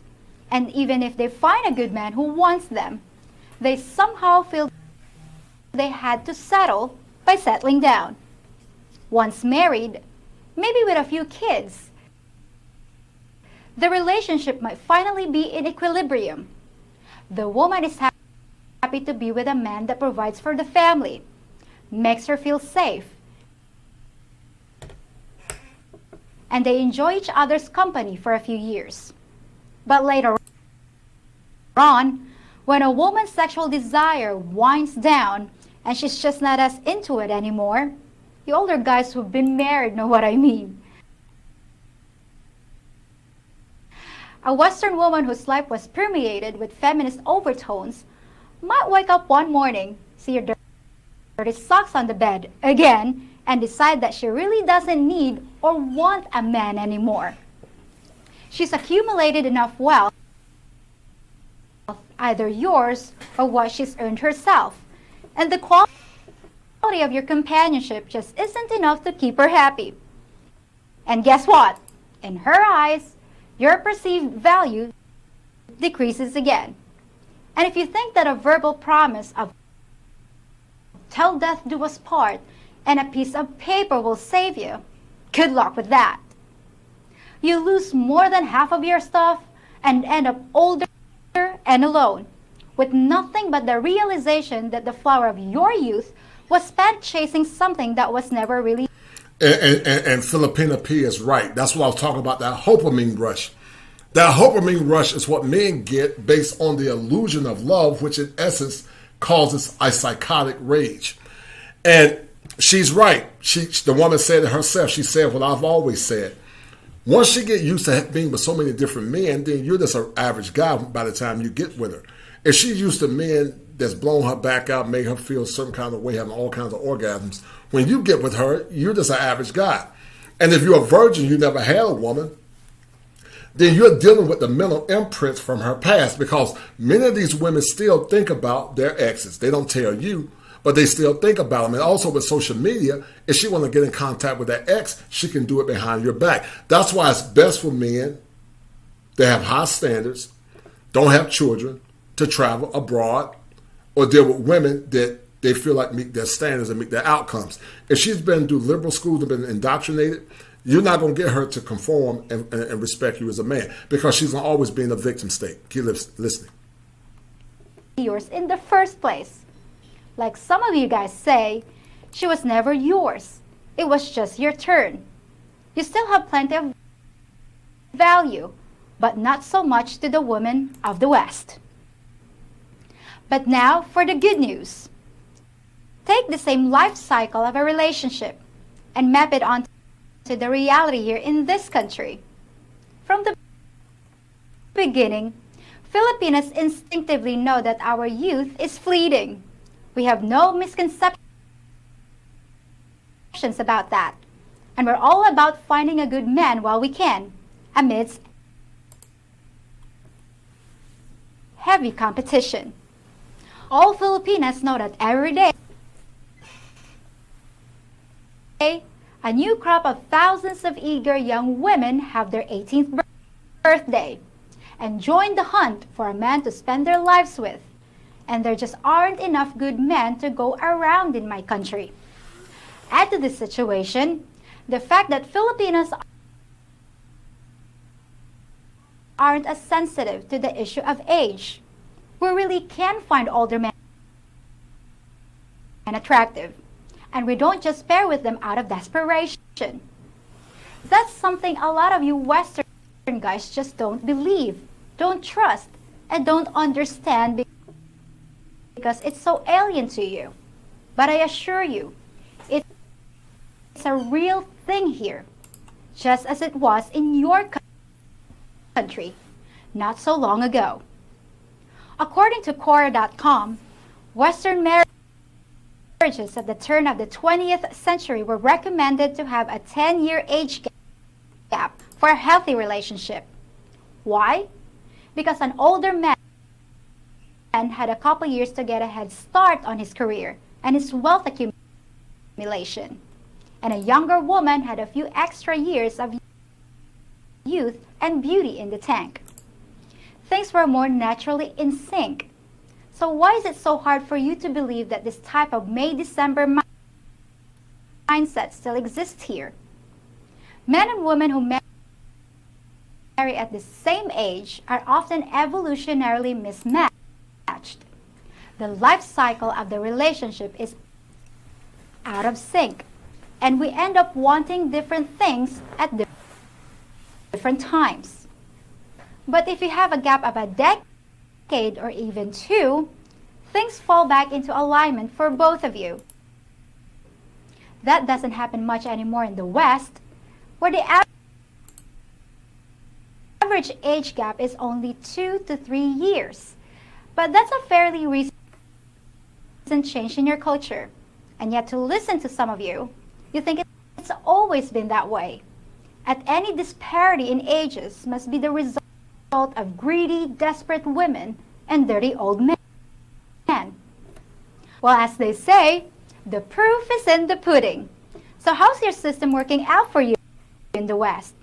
At the rate you're going, in a few more decades, the women will be older than the men when you marry, if marriage is even still a thing. I guess you'll be fine with marrying older women, but you need to understand that it's not the natural way of things. And in my humble opinion, it won't work because your needs aren't synchronized. So what about the glue I mentioned that holds a relationship together? Companionship. How does that work between a Westerner and a Filipina? Well, and guys, that goes back to what I was talking about, where I said men and women were optimized to be synchronized. I talked about that. And basically, when you get an older woman, older man with a younger woman, that man has more experience and he has more time to give the woman what she wants. It's a fair trade-off. So many people try to mock you guys for dating younger women. But if you get your wife like my mom was like 6 years younger than my dad. My granddad was like 7 years older than my mom was 7 years younger than my dad, my grandfather, and also my wife's mom. They all had younger women, anywhere from 5 to 10 years younger. Some even get them up to 15 years younger because the man has resources and status. In other countries, it's very normal. But in the West, they're trying to shame you because they're selfish. Because many times these women that shame you, they don't want you themselves, but they don't want you to be happy either. And to the young men that are listening, man, the sky is unlimited. You can give what your heart's desire if you choose to.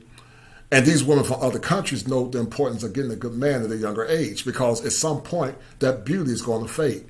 And when you get an older woman that's had a lot of fun, then, it can never be enough, because this woman is right. She's used to getting sex from men, but here's the kicker. She can get sex, but she can't get a relationship and get a ring, and that's the kicker. If you think that older Western men and younger Filipinas can't fulfill each other's needs for companionship and a desire to share each other's lives, you just don't get it. Filipinas are all about companionship. We don't spend the day taking tennis lessons and going to afternoon brunches with the girls. We're happy just being with you, day in, day out. Isn't that what you want? Isn't that what you need? On the flip side, you Westerners often make great companions too. You know about the world. You're fascinating to talk to. And you challenge us in ways that local life never has and never could. Filipinas often see younger men as immature players, as more of a flight risk. and will gladly trade a few extra inches of waistline for a more mature man. Not just for his wallet, but for his loyalty. Having a man that's serious about you and will stick around you as your companion is another form of security, and it has way more value here. In the West, government support programs and employment opportunities have replaced you and one of the main things you offered women, so they don't need you for that anymore. Your overall value to them has decreased, but not here. Now, some people with an axe to grind try to make relationships between foreigners and Filipinas sound unhealthy at best and downright depraved at worst. How often have you heard someone say, expats are just perverted old men who want to do it with young women? And how often have you heard people say, Filipinas are only after a man's money? Money, money, money. Well, there's some truth to both those extreme statements. But instead of looking at it in a cynical or sinister way, why not say, Western men and Filipinas each have something the other really values? What's so different about that from any relationship, which is all about fulfilling each other's needs when it comes to sex, security, and companionship? It just sounds to me like we're a really good match. So what? Isn't that a good thing? And that's the benefit of being with a younger Filipina, because her years of youth and beauty will be much more in sync with your life cycle. You won't face the problem of a woman's declining sexuality until you're deep into your golden years. And it's perfect for her because you can provide her the stability and security that's so rare here. So where's the problem? I fail to see one. Now, some of you guys have said, look, I don't want a younger woman. What could we possibly have to talk about? Well, I hate to burst your bubble, and I'm certainly not knocking older Filipinas, but I have to drop a little truth bomb on this one too. In the West, the difference between a 30-year-old woman and a 50-year-old woman can be staggering in terms of knowledge, wisdom, and maturity. But here in the Philippines, especially in the provinces, not so much. Our lives are often filled with repetition and manual labor. We don't have the same opportunities to expand our minds the way you do in the West, and decades can pass without much changing in our lives. Honestly, aside from some emotional maturity, there's often not a lot of difference between women of various ages here. If you think that finding an older Filipina means that you're gonna sit on the porch in the evening and discuss Dostoevsky, I have bad news for you. In fact, there's a good chance that a younger Filipina will make a better conversation partner because she could be more fluent in English and have a college degree, where a woman from an older generation might not. But if you're more interested in a Filipina closer to your own age, that's certainly no problem either. And there are plenty of women here that would be overjoyed to make your acquaintance. Now, one word of caution. The system works great as long as you stay here. But if you take her to the West, be careful. Because one of her big needs, financial security, will be abundant there. And the only thing keeping you together will be the value of your companionship. That's true. Only you can guess how strong that bond is. So guess wisely, my friend. Hypergamy works in mysterious ways. And while it's mostly negated here, it could rear its ugly head in the West. For those of you that ascribe to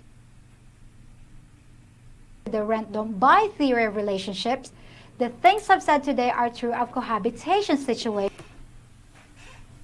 too.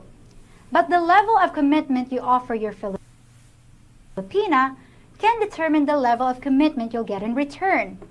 And marriage is still seen as the ultimate form of commitment, especially in this culture. But if you find the right Filipina to bond with, you'll have a relationship that can last just as long as you do. And that's a fact. And I'm not going to even touch on all the other benefits of having a Filipina partner here, like the cost of living, climate, a traditional lifestyle. Those things are all just icing on the cake, and I don't even need to run up the score, because in my opinion, Filipinas have already won. Well, that's my rant for today. I hope you found it enlightening, entertaining, and yeah.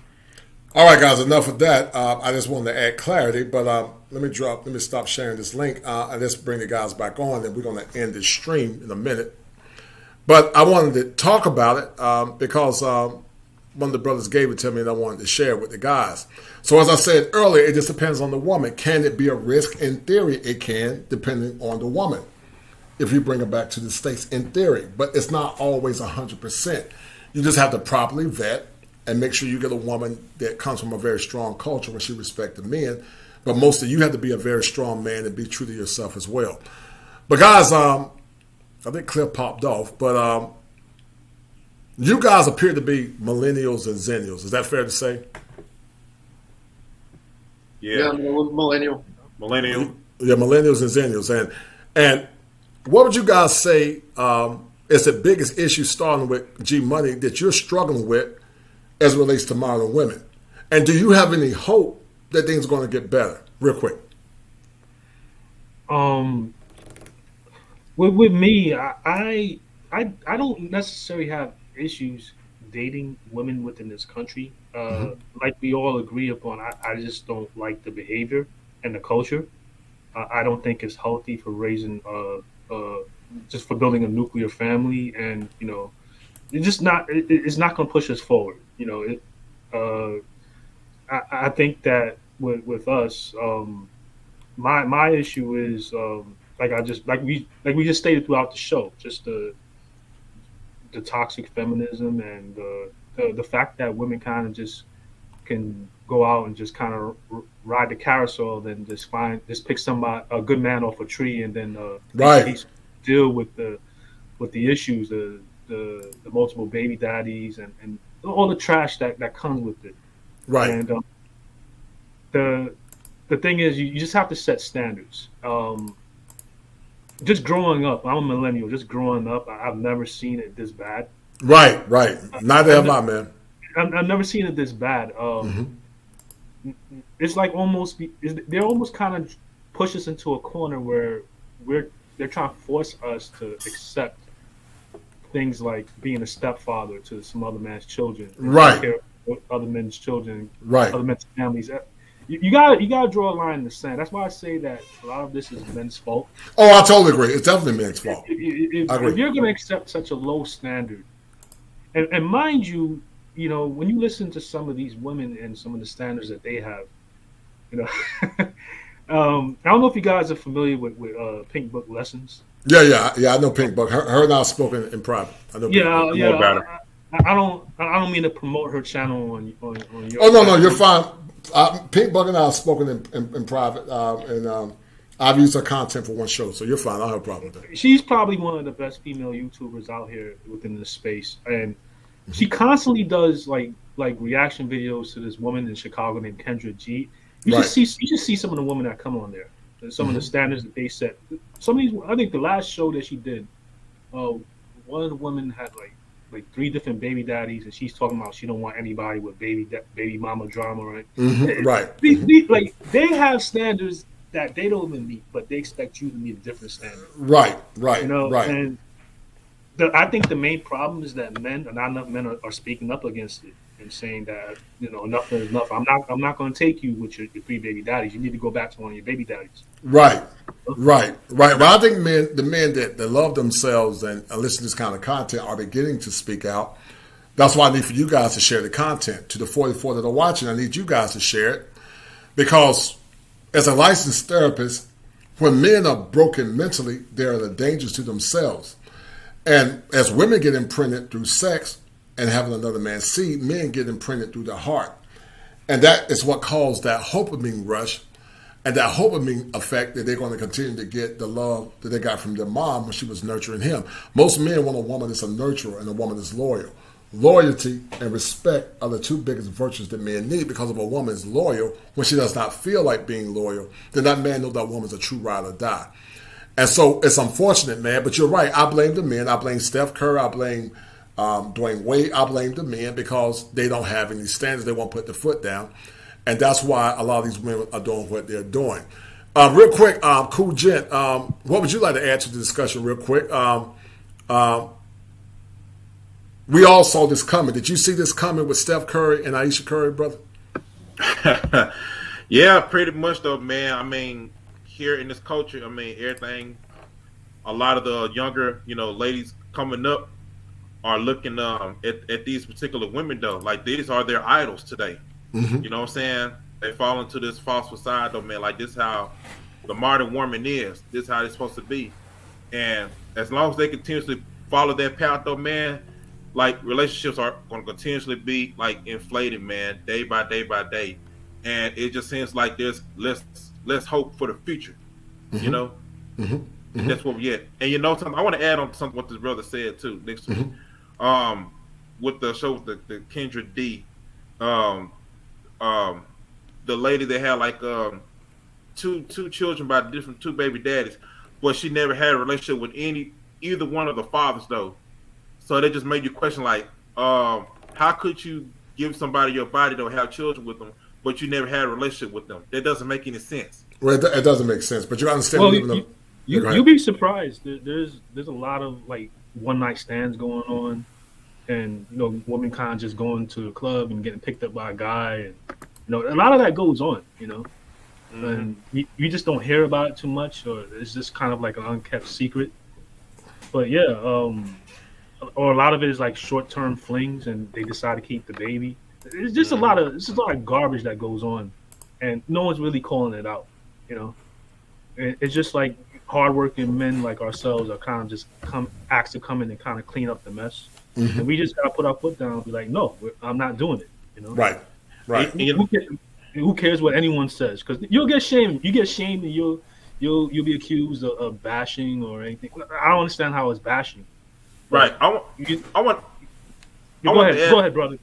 Yeah, because I want to add this on there too, though. And you're right. It is most of the man's fault because we don't put our foot down for anything, man. And thankfully, though, man, we got to start speaking up for ourselves, though, man. Because that's the only way we can cut this crap out that's going on out here in this society, though, man. Right. I totally agree. Every man, though, man. Like, enough is enough. We ain't dealing with this. We're tired of y'all having y'all way like children stuff. Go and cry. We don't care. Because without order, there's chaos. There's chaos, right. You got to have a balance. It's got to be a balance in life, though, man. If you ain't got no balance, everything's going to be out of order, though. Especially the younger people coming up now. They see this, you know what I'm saying? Everybody's going to be lost in the sauce. They're going to be confused. No, I totally agree, man. And that's why I do these shows, man, because, I'm taking about 3 hours up. And guys, if you have not shared the content, share the content.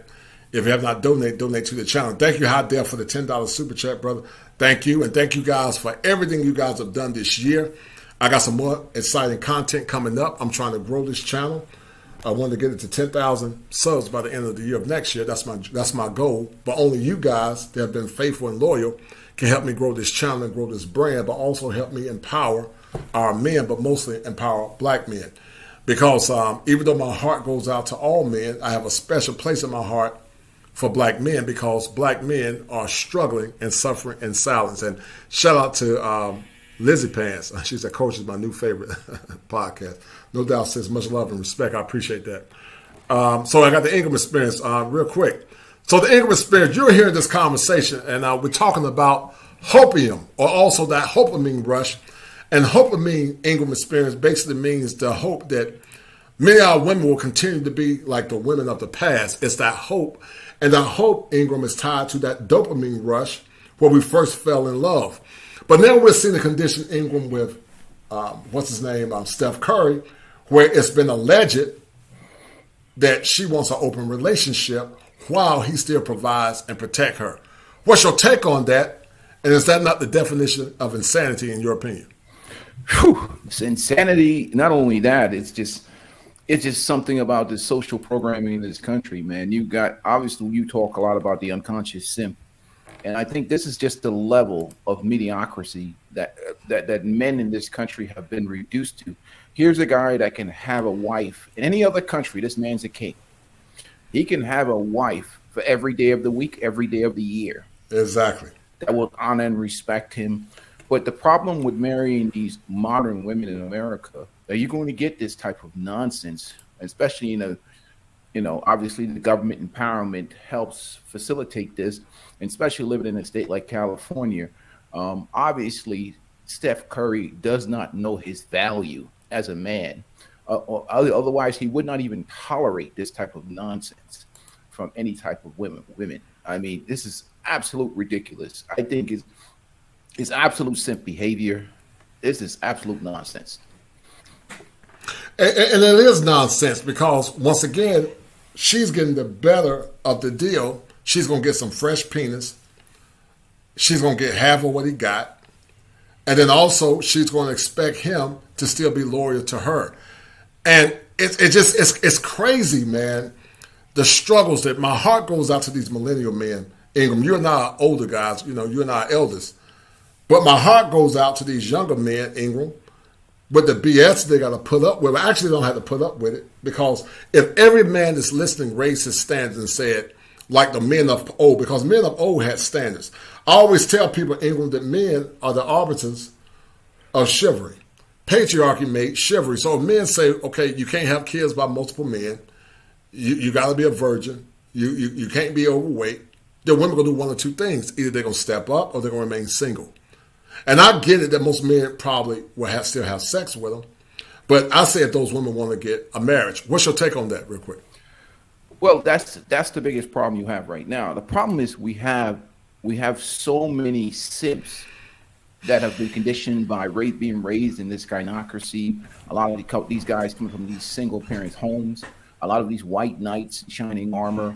So many of these guys. I mean, the brother El Guapo did a show the other night about one of the biggest threats to the black community, especially, is these white knight simps running to the aid of women without even knowing the story.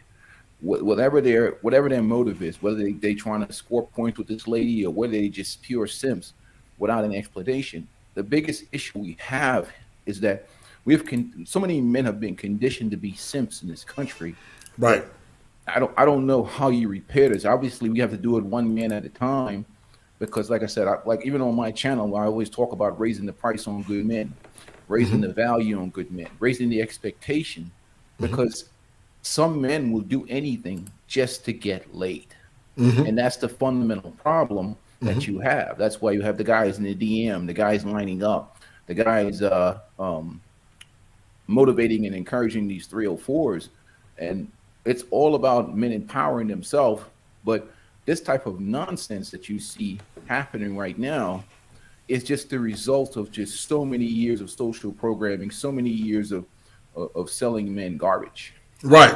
And I think that once men learn to remodify those negative thinking errors that they have, because a lot of men have schema afflictions. They got a negative schema like, I'm not good enough, I'm not worthy. And because of that, they have a fear of not checking that woman and holding her accountable. But once he learned to remodify his thoughts, just like Mr. Palmer said, you got to change the laws of your mind. Shout out to him. But it's very profound that he said that, because in clinical therapy, you do have to change the law in your mind. You have to remodify those thoughts to what's called cognitive restructuring. And that's a fancy way of saying modifying how you think about thinking in order to get the outcomes that you want. Because I keep telling men that they have more power. But now, Ingram, you talk about a term that you created called relationship capitalism. I want you to tell the audience what that means.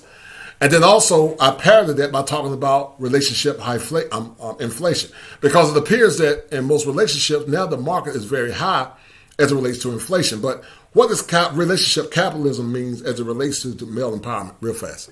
I think relationship capitalism has to do more about self-empowerment and getting rid of a scarcity mindset. The problem with a lot of men is they get tunnel vision with women, and guys that have worked hard, that have been good men, that have produced, that have been honorable in their community, they always look at they're willing to accept a lot of mediocrity from our women because they don't look at their ability to get women from around the globe. Everybody sees what's in their neighborhood and what's in their community, but you have to apply capitalistic principles to how you look at women. The reason why I say that is because one of the currencies of capitalism is value. And when you go into a relationship from the perspective of how does this woman add value to my life, you're less likely to accept a woman with these high body counts, a woman with issues, baggage, problems, because you look at your life as a value and you look at your happiness as a moral virtue. Right. If you look at your happiness in your life as a moral virtue, then you're less likely to, and you go into it with a rational mindset, you're less likely to accept trash. You're less likely to accept women with baggage, with problems, women that don't meet your standard, because now you're looking at your life and your happiness as a moral virtue, and you say to yourself, how is anything that this woman bring to the table? Because I know women like to talk about this table thing. And I always say to you, a man's value is earned value. Your value comes from your virtues. Right. And if your virtue meter is low, then I think there's depreciation in my mind. And when you look at relationship capitalism, it applies the metric of depreciation. You don't do these moral things. If we don't do things as men, our value to the society is diminished. So I think it should be the same for women. And I agree with that, man. And Ingram, we saw it coming. You and I are Gen Xers. We class of 89, 90. You and I saw it coming. We knew that at some point Ayesha Curry, if it's true, if the allegations are true, was going to pull the mask off. Now the mask has been pulled off, and she wants to have an open relationship where she can sleep with other men. And not only is it preposterous, it's disgusting. And I get it. Some people say, I get it. Some people say, well, you don't know about their relationship. That's how they might get down. Okay, yeah, but it's still disgusting. And he's still a simp if he tolerates some of that magnitude. Because no masculine man is going to have the thought of another man entering his woman if he's a masculine man. And you know what, man? If you go back and look at the men of the past, they would have laughed at such foolishness.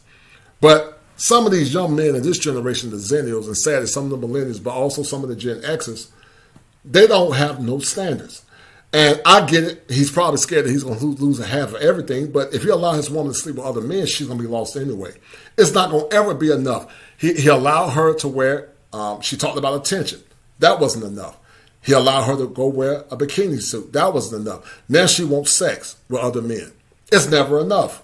It's like a child in the candy shop. It's never enough.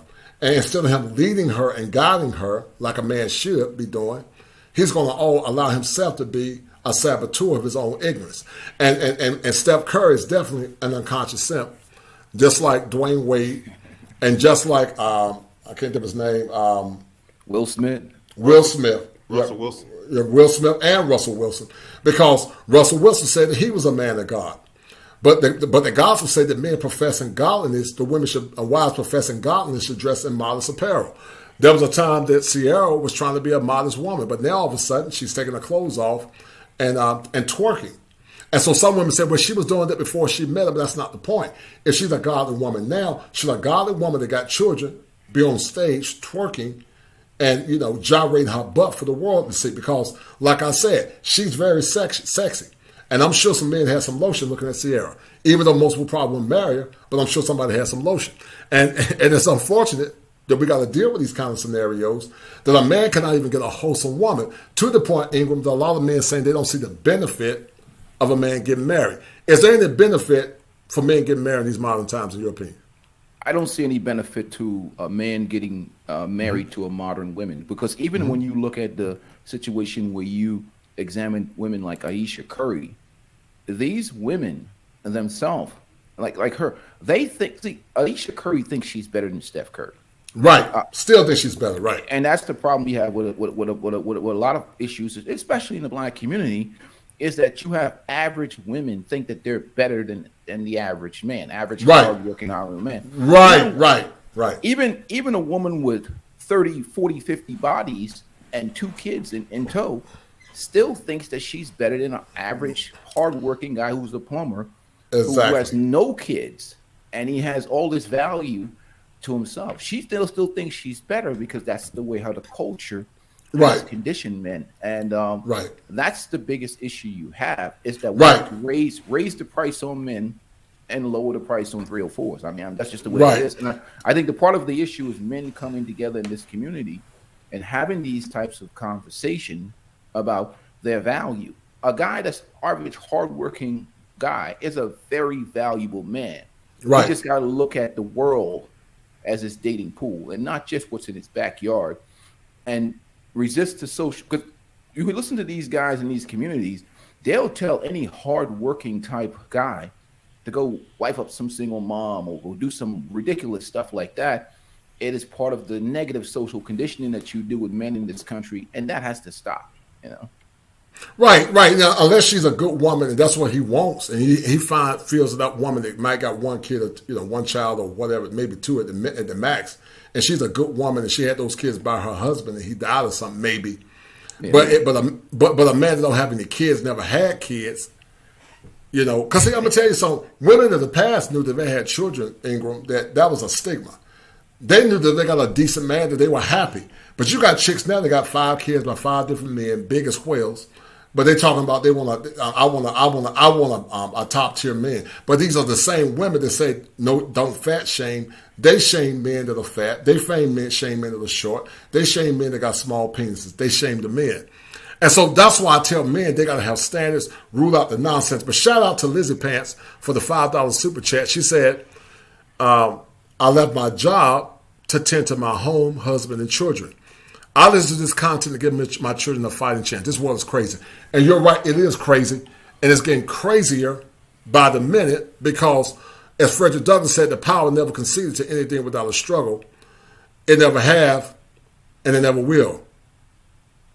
You know, and I agree with that. Well, brother, I mean, the one of the brothers in the chat wrote something about the average man not getting laid. I said, that's good for the average man. Do you want to get laid by somebody who has 100 bodies on them? You end up at the ER with something that's uncurable.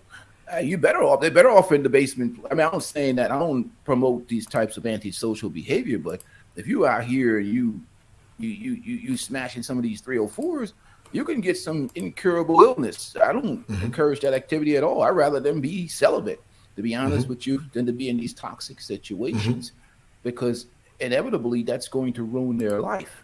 You know, so why would, if you're not getting the quality women that you would want in your life, you know, you're better off not dealing with some of these women. They're gonna ruin your life.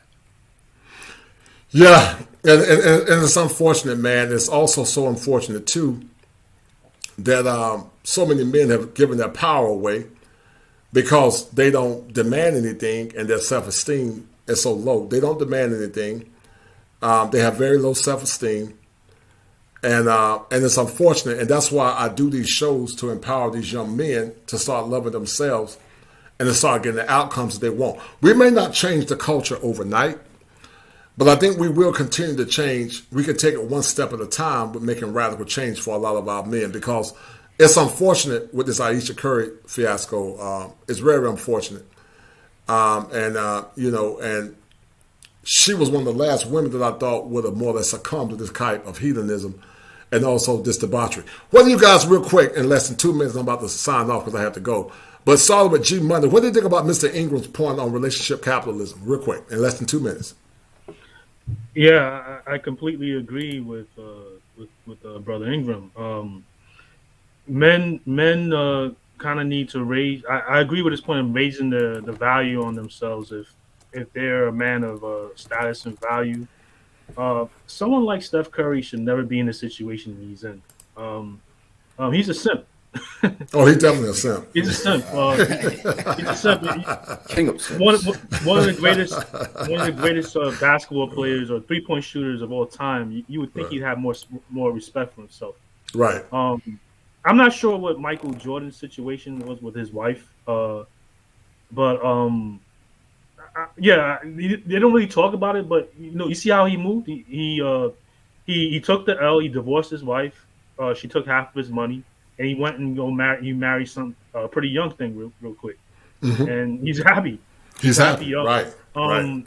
I mean, yeah, his wife was a black African American, but I don't really know the situation with his wife. But I'm thinking that there was a lot of arguing and disrespect going on there, and he was Right. like, Right. I'll just take this L. You could just take this 200 million. He made $1 billion back, and now he's going. He went on and started a new family, living his life. I think Steph Curry needs to do the same, because now you see his life and his marriage out in display publicly. So there's no need for him to stay in that. Just take the L. Just divorce, pay her off, go fly to another country, find you something nice and pretty. Right. Right. Or don't even get married at all. Just stay focused on your money. You got your kids out of the deal. Yeah. I wouldn't even get married again. It's because not in America I wouldn't. Let me say something real quick. Look Right. at his father. Right. Look at his father. Right. His father saw the disrespect, and he got a divorce, and I'm hearing he's dating something young and pretty right now. I mean, did you guys hear the same thing? Yeah, I heard the same thing. Heard the same thing. Right. They look good too. Yeah, why tolerate that? Like, why tolerate that? If Right. you have the means and you're a high value man, it's better just to replace it. Just take the L, pay the money. You'll be happy at the end of the day. Well, when she started saying she wanted attention from other men, at that point he should have checked her and said, "If I'm not enough, then I tell you what I'm gonna do. I'm gonna get rid of you. I don't care what the red table said about every woman wants attention and love. A lot of times that wolf ticket is a cry for I want attention to the point as she got the attention because most men didn't disrespect Steph Curry because they respected him and they saw Ayesha as wholesome. But she went from getting attention to dressing very promiscuous now to the fact allegedly she want to sleep with other men. That's the highest level of disrespect that a man can allow is allow his woman to sleep with another man. I don't give a damn what you say about that's their relationship. It's not even a marriage if you're allowing a man to sleep with your woman. Because at the end of the day, Steph still brings more value than Ayesha Curry because he has more money than her. And so if she want to sleep with other men, let her go until she hit the wall. And she's going to be singing that song by Patti LaBelle, I'm on my own, like a lot of them, because she got a man. But my heart goes out to millennial men. My heart goes out to you guys because it's unfortunate. Real quick, but Cliff, what did you get out of this conversation? And is it hard for you millennial guys to find love in relationships real fast? Well, for me, it's not necessarily hard to find. I mean, I'm a pretty attractive guy. I got my head on my body. It's just, I guess, out of my story that I was telling, I really love this woman. We ended up having a situation, and I did see a couple red flags. I do take accountability for that, but I decided, just gonna stick it out. It was, as I said, the potential. I was focusing on the potential instead of looking at the reality. Right. But in the end, I just seen it for what it is. I stopped listening to my thoughts in my head and just started taking it for what this person was showing me. And I just ended up not giving. I don't really want to curse on your show, but I just ended up not giving a F. And a wise man once told me, the guy who doesn't give a F used to care. Right. Indifference is the key in dealing in these times now. Like I told you, guys are the arbiters of romance. But what is a man to get romantic with now in these modern relationships? Unless you get your traditional woman, it's very futile. What percentage would you say, Cliff, of more or less traditional women are here in America? Would you say it's less than 20%? Do you think there's a less? Yeah, go ahead. I'm not necessarily from America. I come from Jamaica. But from what I can see, it's not very many, man. And to put a percentage on it, like 20 would be a little generous, because the whole like social media is a big influence in how a lot of people interact and behave, and there's a lot of like disgusting things out there that people subscribe to with no issues, with no thought. No, I totally agree. Ace, real quick, what did you think about Ingram's point on relationship capitalism, and what percentage of women would you say, Ace, are more or less traditional and loyal and ready to serve their man? What percentage, if you had to guesstimate? Well, I'm not trying to sound pessimistic, but there's a guy named Aaron Clary that wrote a book called The Book of Numbers, and it's been kind of determined that less than 2% of the population of females in the United States is actually long-term relationship material. Wow. Because think about it this way, right? These females are being raised in an environment. I want guys to think about this, especially in their vetting process and whenever they encounter a woman. This is why you cannot be emotionally manipulated by a woman. But think about it. She has started having sex probably younger, in her high school years, which that increases her chances of being imprinted by a lot of men. Right. They're being influenced by the media, telling her to be the big bad boss chick. And of course, like, oh, you don't need a man, and telling her that, oh, if a man, if you follow his lead, making it sound like they're a slave, or if a man like tries to check her that he's toxic or insecure or a narcissist, something like that. Right. So also not just that, but think about this too. She doesn't know how to cook. She doesn't know how to clean. She does, refutes those kind of responsibilities. She's being told not to do that. And not just that, by the time she's been imprinted by all these men, and her womb is damaged, by other men, she comes to you at like 29, 30 years old, thinking that, oh, I'm going to get right with God, and I love this man, and she sees your security, but like 80% of her eggs are gone, and she can't even bear your children or pass on your bloodline. So it's like, why would you invest in something like that? Right. And that goes back to what Ingram talked about relationship capitalism, but also what I call relationship inflation. It's an inflated value of themselves, but they demand more, but in actuality, they're not giving you nothing much in return. Because watch this. So the women say, well, a man needs to rise up to the level, rise up to his standards. A man needs to do X, Y, Z. Men 40 to 60 years ago got a virgin. She was a virgin. She didn't have no kids, and she was wife ready. So why should men pay 100% if they're not getting 100% in return?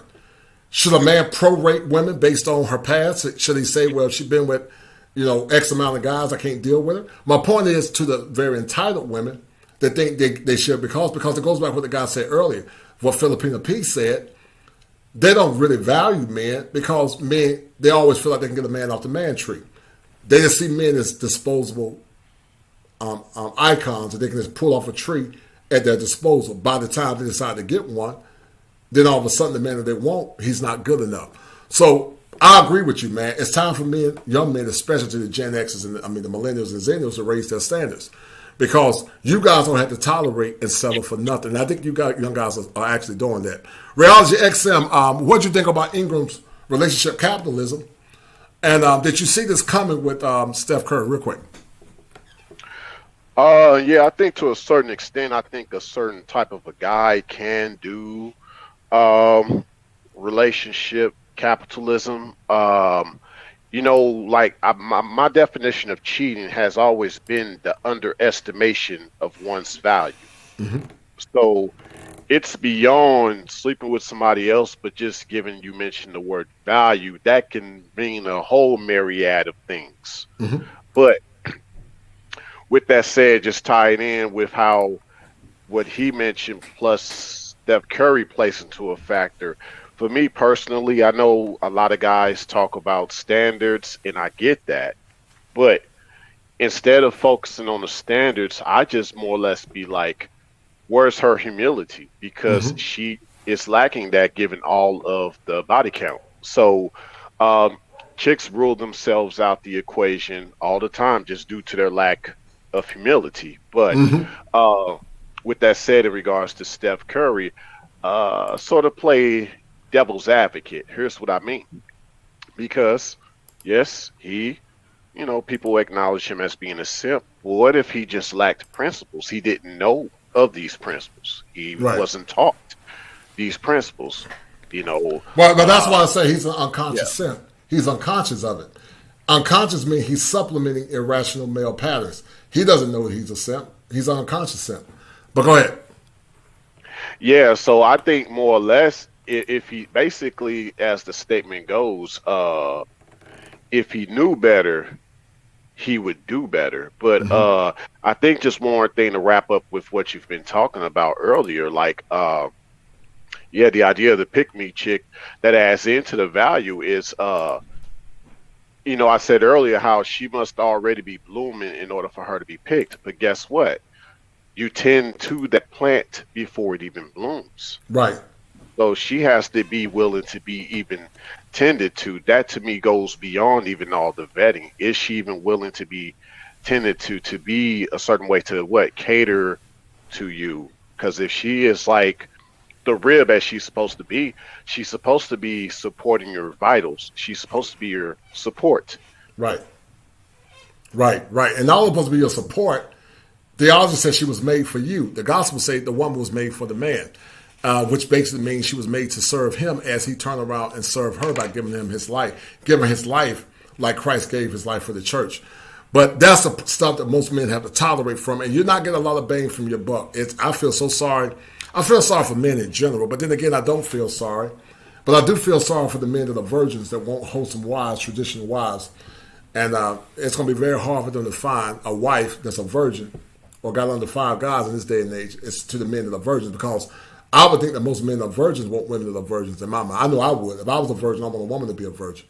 But it's so unfortunate, man. We live in a very toxic time, man. But real quick, Ingram, I'm about to sign off. But once you guys get out of the show, real quick, in less than 1 minute, Ingram, once you get from the show, real quick, and I'm gonna sign off because I gotta go, real quick. Well, the biggest thing I got out of the show is that kills this myth that a lot of people that are selling around with. I understand that women are hypergamous by nature, but it just shows that even when men are high value like Steph Curry, if they don't have that masculinity in them, they're still going to get this mediocrity in how they're treated by women. And I did this series one time when I talk about respect is more important than love, but we highlight the necessity of masculinity and the absence of masculinity in our culture. But this idea that men, if you work harder, if you make more money, if you put yourself in a certain position, these modern women are going to submit to you. And I always say that if something was not designed to be what it's supposed to be, it's never going to be what you want it to be. And I think that's the fundamental flaw that we have with men thinking that, because that same woman that wipes up some guy for his provision, protection, and security will sleep with a guy that's fresh out of jail next week if she likes his masculinity and she likes the way he look. So if you don't have women that are raised to be wives, that were raised with that traditional virtues, that learn how to respect men, you're going to have situations like Steph Curry and other situations, even if a man is a high value man.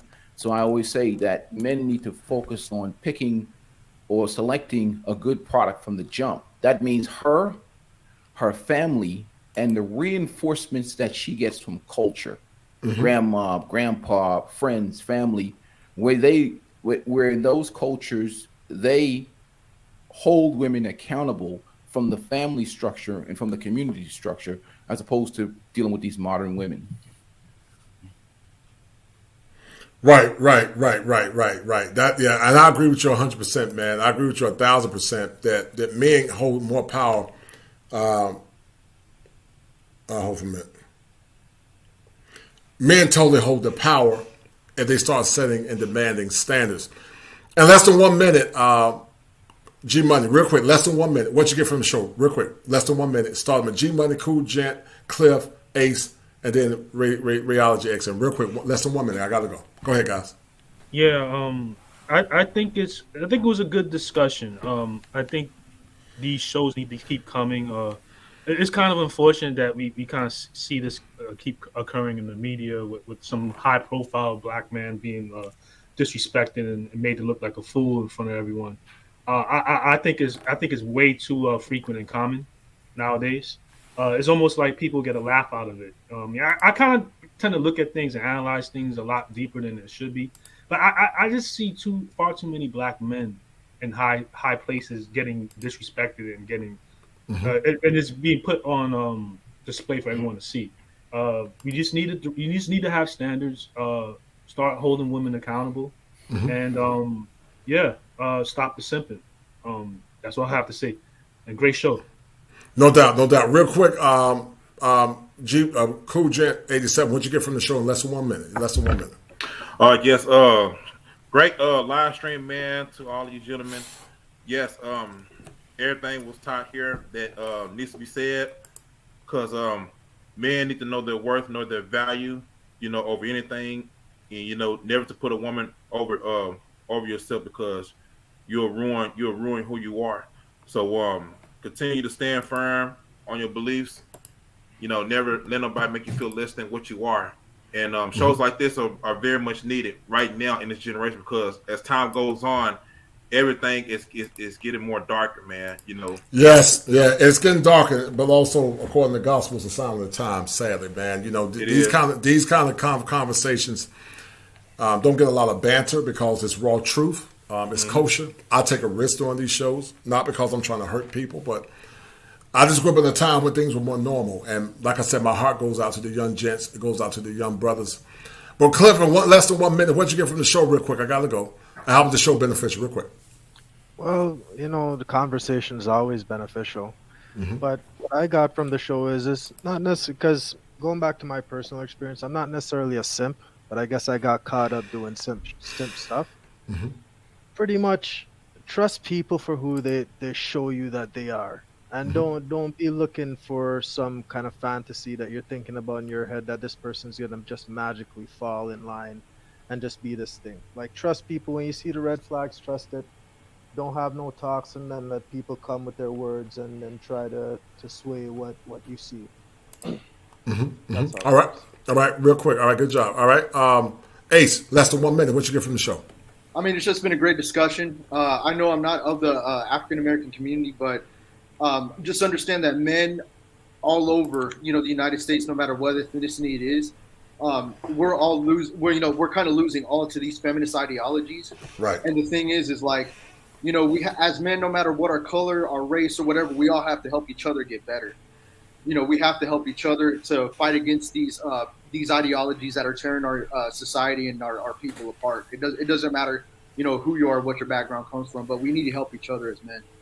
Well, like I always say, man, I always show love to my Hispanic brothers. Hispanics, some of them, I don't know about you. You look Afro-Latin, but, Hispanics are also of the African diaspora. So, when I say black, I'm just talking about American black men, but, Hispanic men also have African roots. There are a lot of Afro-Latins. Are you Afro-Latin? I'm a Hispanic. I do have European and Arab blood, so. Okay. But you don't know if you have African blood? You don't know if some of your roots go back to Africa? Really. Well, I mean, so with the Arab blood, that ties into North Africa, because remember the Moroccans and the Tunisians of North Africa, they conquered Spain for 1,000 years. And so we have a lot of Arab and African. And also, I am from Mexican background, and our two guys that fought for independence from Spain were actually Afro-Latinos. So right, Afro-Latinos, a lot of Afro-Latinos, I mean, we have a lot of African influence all over Latin America. Right. Especially in Guerrero or Costa Chica, no doubt. Much love, brother. But the guys that are listening, I'm going to go get the last one. Please share the content. If you have not, thanks, Cool Gent, for sharing the content. But to Ace, Cool Gent, Rayology, G Money, Ingram, and Cliff, share the content. It doesn't cost anything to share the content. If you share the content, I'll see where you share it. So just share it. If you don't have money to give, share the content. If you share the content, it'll help me grow this channel. But I don't know how long, guys, we're going to be able to have these conversations. I'm sure that some censorship is going to start. I just heard the Lapid Network was taken down temporarily. I don't know how true it is, but I just saw that. But it's unfortunate that when men start coming together speaking in masculine tones, we started making the devil upset. But that's neither here nor there. Real quick, Rayology XM in less than 2 minutes. What you get from the show, brother, and how was it beneficial? Real quick. Oh, yeah. First and foremost, once I get 500 subscribers plus, I could be able to share the content. So y'all subscribe to No doubt. Yeah.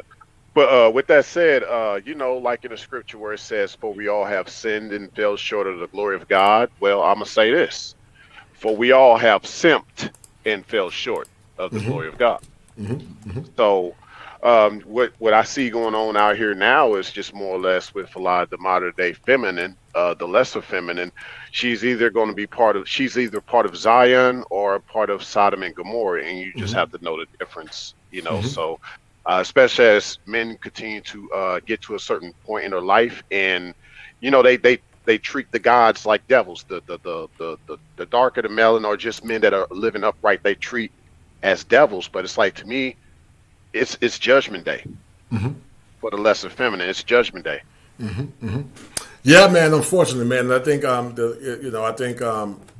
automation is going to play a role in that as well. So I think we got everybody. Ingram, real quick, brother. I think G Money. Did I get you, brother? G Money, did you? I think G Money spoke. Yeah, I spoke already. All right. So Ingram, in less than a minute, what'd you get from the conversation, brother? Real quick.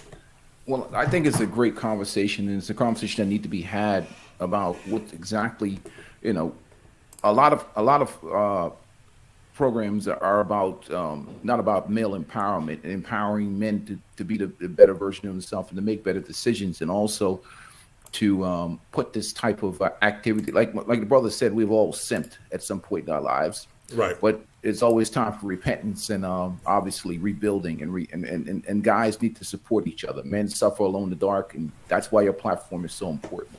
No doubt, man. And we're beginning to slowly bring clarity to these conversations. And shout out to Golden Child for the $10 super chat. Thank you, brother. Great show. I got another one coming up soon. Might come tomorrow. But I got to cut back on these 4-hour live streams. I got to start cutting them down to about 2 hours. This is crazy, man. Yeah, this is too long. I mean, maybe 2 hours, 30 minutes at the most, 3 at the max, but it got to be under 2 to 3 hours. But yeah, but it's been a good show, man. And I'm grateful that you guys begin to see what I'm seeing. I'm glad that a lot of these young men are beginning to step up and do what's best for them, and they're not worried about the shaming language. So we're about to sign off, guys. And I told you guys, we saw it, I saw it, Ingram saw it. We saw that eventually Ayesha Curry would begin to show herself, and we're seeing that she's doing it now if the allegations hold true. And I told you guys that there are 7 steps that a man must go through in order to become optimized in understanding female psychology, and also understanding how women relate as it relates to the function of a man is paramount. So we're about to sign off, and this has been a good show, and I want you guys to join me again soon. And I told you guys, once you understand that everything takes care of itself. So we're about to sign off. I wish you guys a happy new year. I look forward to this year bringing more informative content as we decide to move forward. And like I said, share the content. Much love and blessings. I'll be well.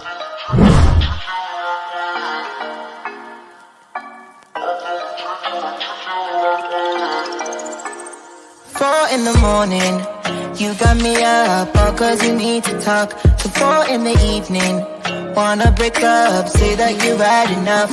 I'm tired of talking, again and again, argue about everything. You are my darling, let's kiss and make up, I know you wanna touch. You call me every night, call me every day, I just wanna get you alone now. Trust me when I say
I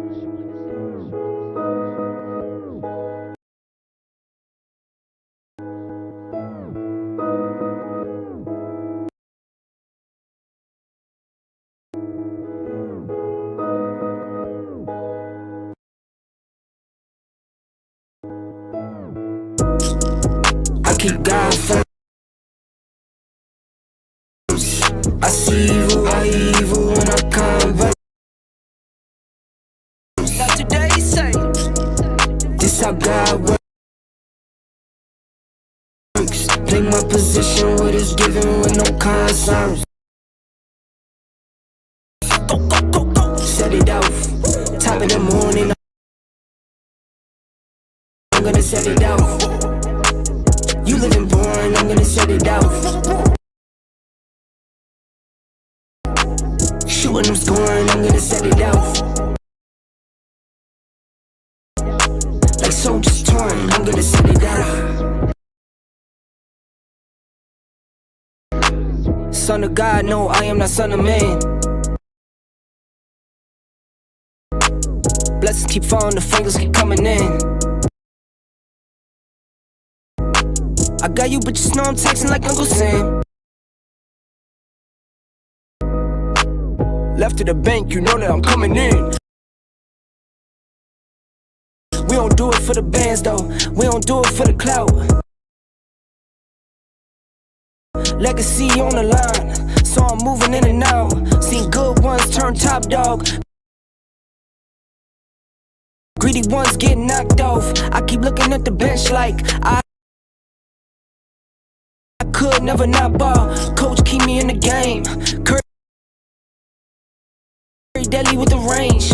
I keep looking in the mirror like, who is he? I'm insane. Who am I? He insane. Guess I am the one to blame. What's done is done, won't change. Time to live up to my name. Real will be real, fake gon' fall. Took time with this here, I'm made for. No sleeping while I won't fall. No sleeping while I won't lay down. I keep God first. I see evil, I evil when I converse. Not today's say. This how God works. Play my position, what is given with no concerns. Go, go, go. Go. Set it off. Top of the morning, I'm gonna set it off. You living boring, I'm gonna set it off. Shooting, I'm scoring, I'm gonna set it off. Like soldiers torn, I'm gonna set it off. Told my baby, meet me at the bank. Told my mama I'ma break the trend. Locked in, I'ma change the weight. Working for them, baby's kids. Hard times couldn't make the rent. Working hard, couldn't save a cent. Lonely nights, just me and God. Swear to him, always made the ends. Grab a paper, see the news. Hate coming by the tools. Walk a mile in my shoes. Some you can never do. Got my back against the wall. Bet I always pull through. Who are you? Who are you? Who are you? Who are you? Sending shots, I block 'em. Superman with the moves.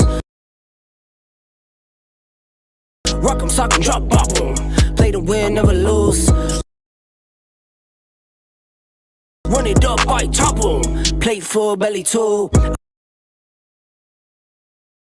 I hip hop or pop 'em. Anything I could do. The real won't be real, fake gon' fall. Took time with this here, I'm made for a while. No sleeping while I won't fall. No sleeping while I want it all. I keep God first. I see evil, evil when I converse. Like today's saints. This how God works. Play my position, what is given with no concerns. Go, go, go. Set it off. Top of the morning, I'm gonna set it off.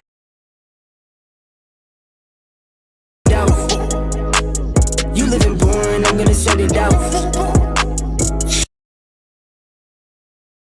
You when I'm scoring, I'm gonna set it off. Like so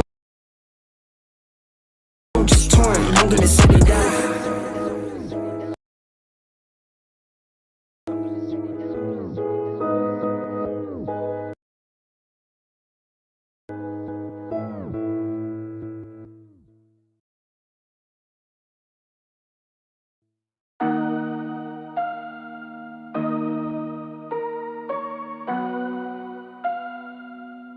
I'm trying to touch the states this time. 2021. Yeah, show him I can still rap though.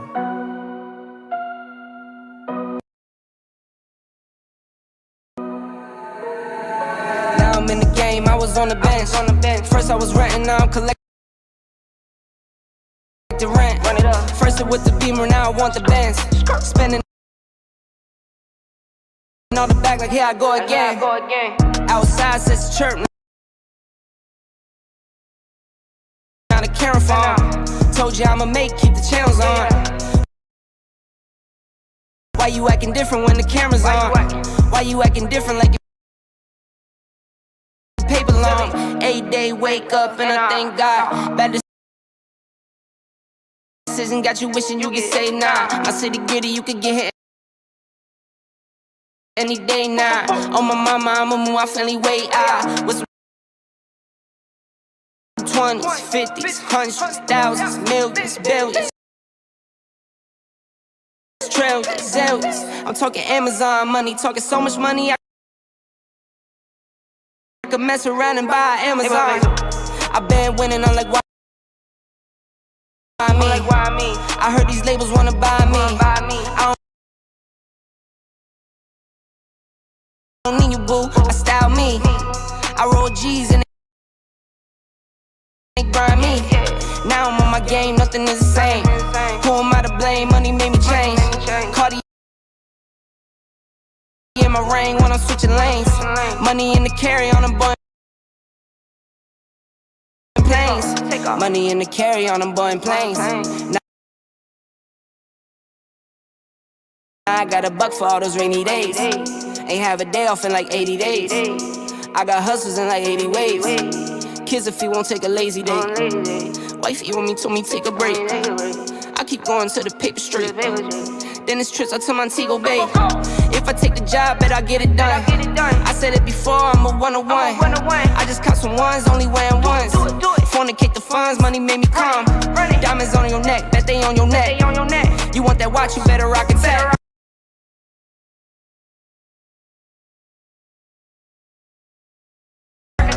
You want that chain, you better cop a vest. You want the check, but can you make it stretch?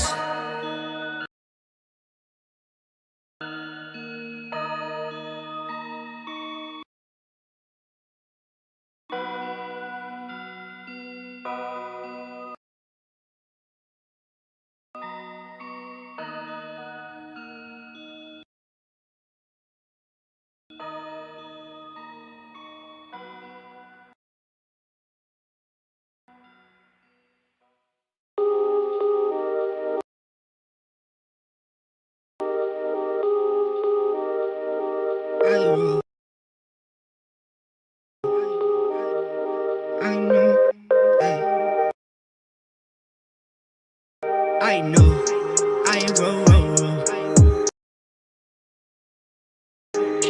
Roll, roll, roll.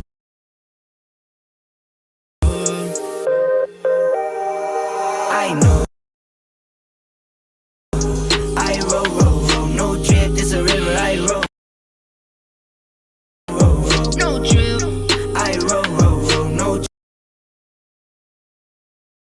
this a river I roll, roll, roll. I know, I roll, roll, roll, no trip, this a river I roll, roll, roll. No trip, I roll, roll, roll, no trip, this a river I roll, roll, roll. I know, this a river I roll, roll, roll. Don't slip, I be on my 10 toes. Way she threw it at me, I'm like, whoa, whoa. Been with her since before I had a phone. I've been with the gang, we some pups. Stay on top of green like a putt. Acting all mean, giddy, yo. Do my own thing, so I know, I roll, no trip, this a river I roll, no trip. I roll, no trip, this a river I roll, I know, I roll, no trip, this a river I roll, no trip. I roll, no trip, this a river I roll, I know. I can chubby belly bigger, now I eat good. Not one, not two, I'm talking three good. You move shaky, you play me, you only preach good. Tried this on me, you should've schemed good. Now I got you alright. Hot girl summer, had to put you on nice. Talking on my ear, alright. She just want the Louis bite I got from Off-White, right? Racks under my pillow, now I sleep good. LA onto the choker so she can breathe good.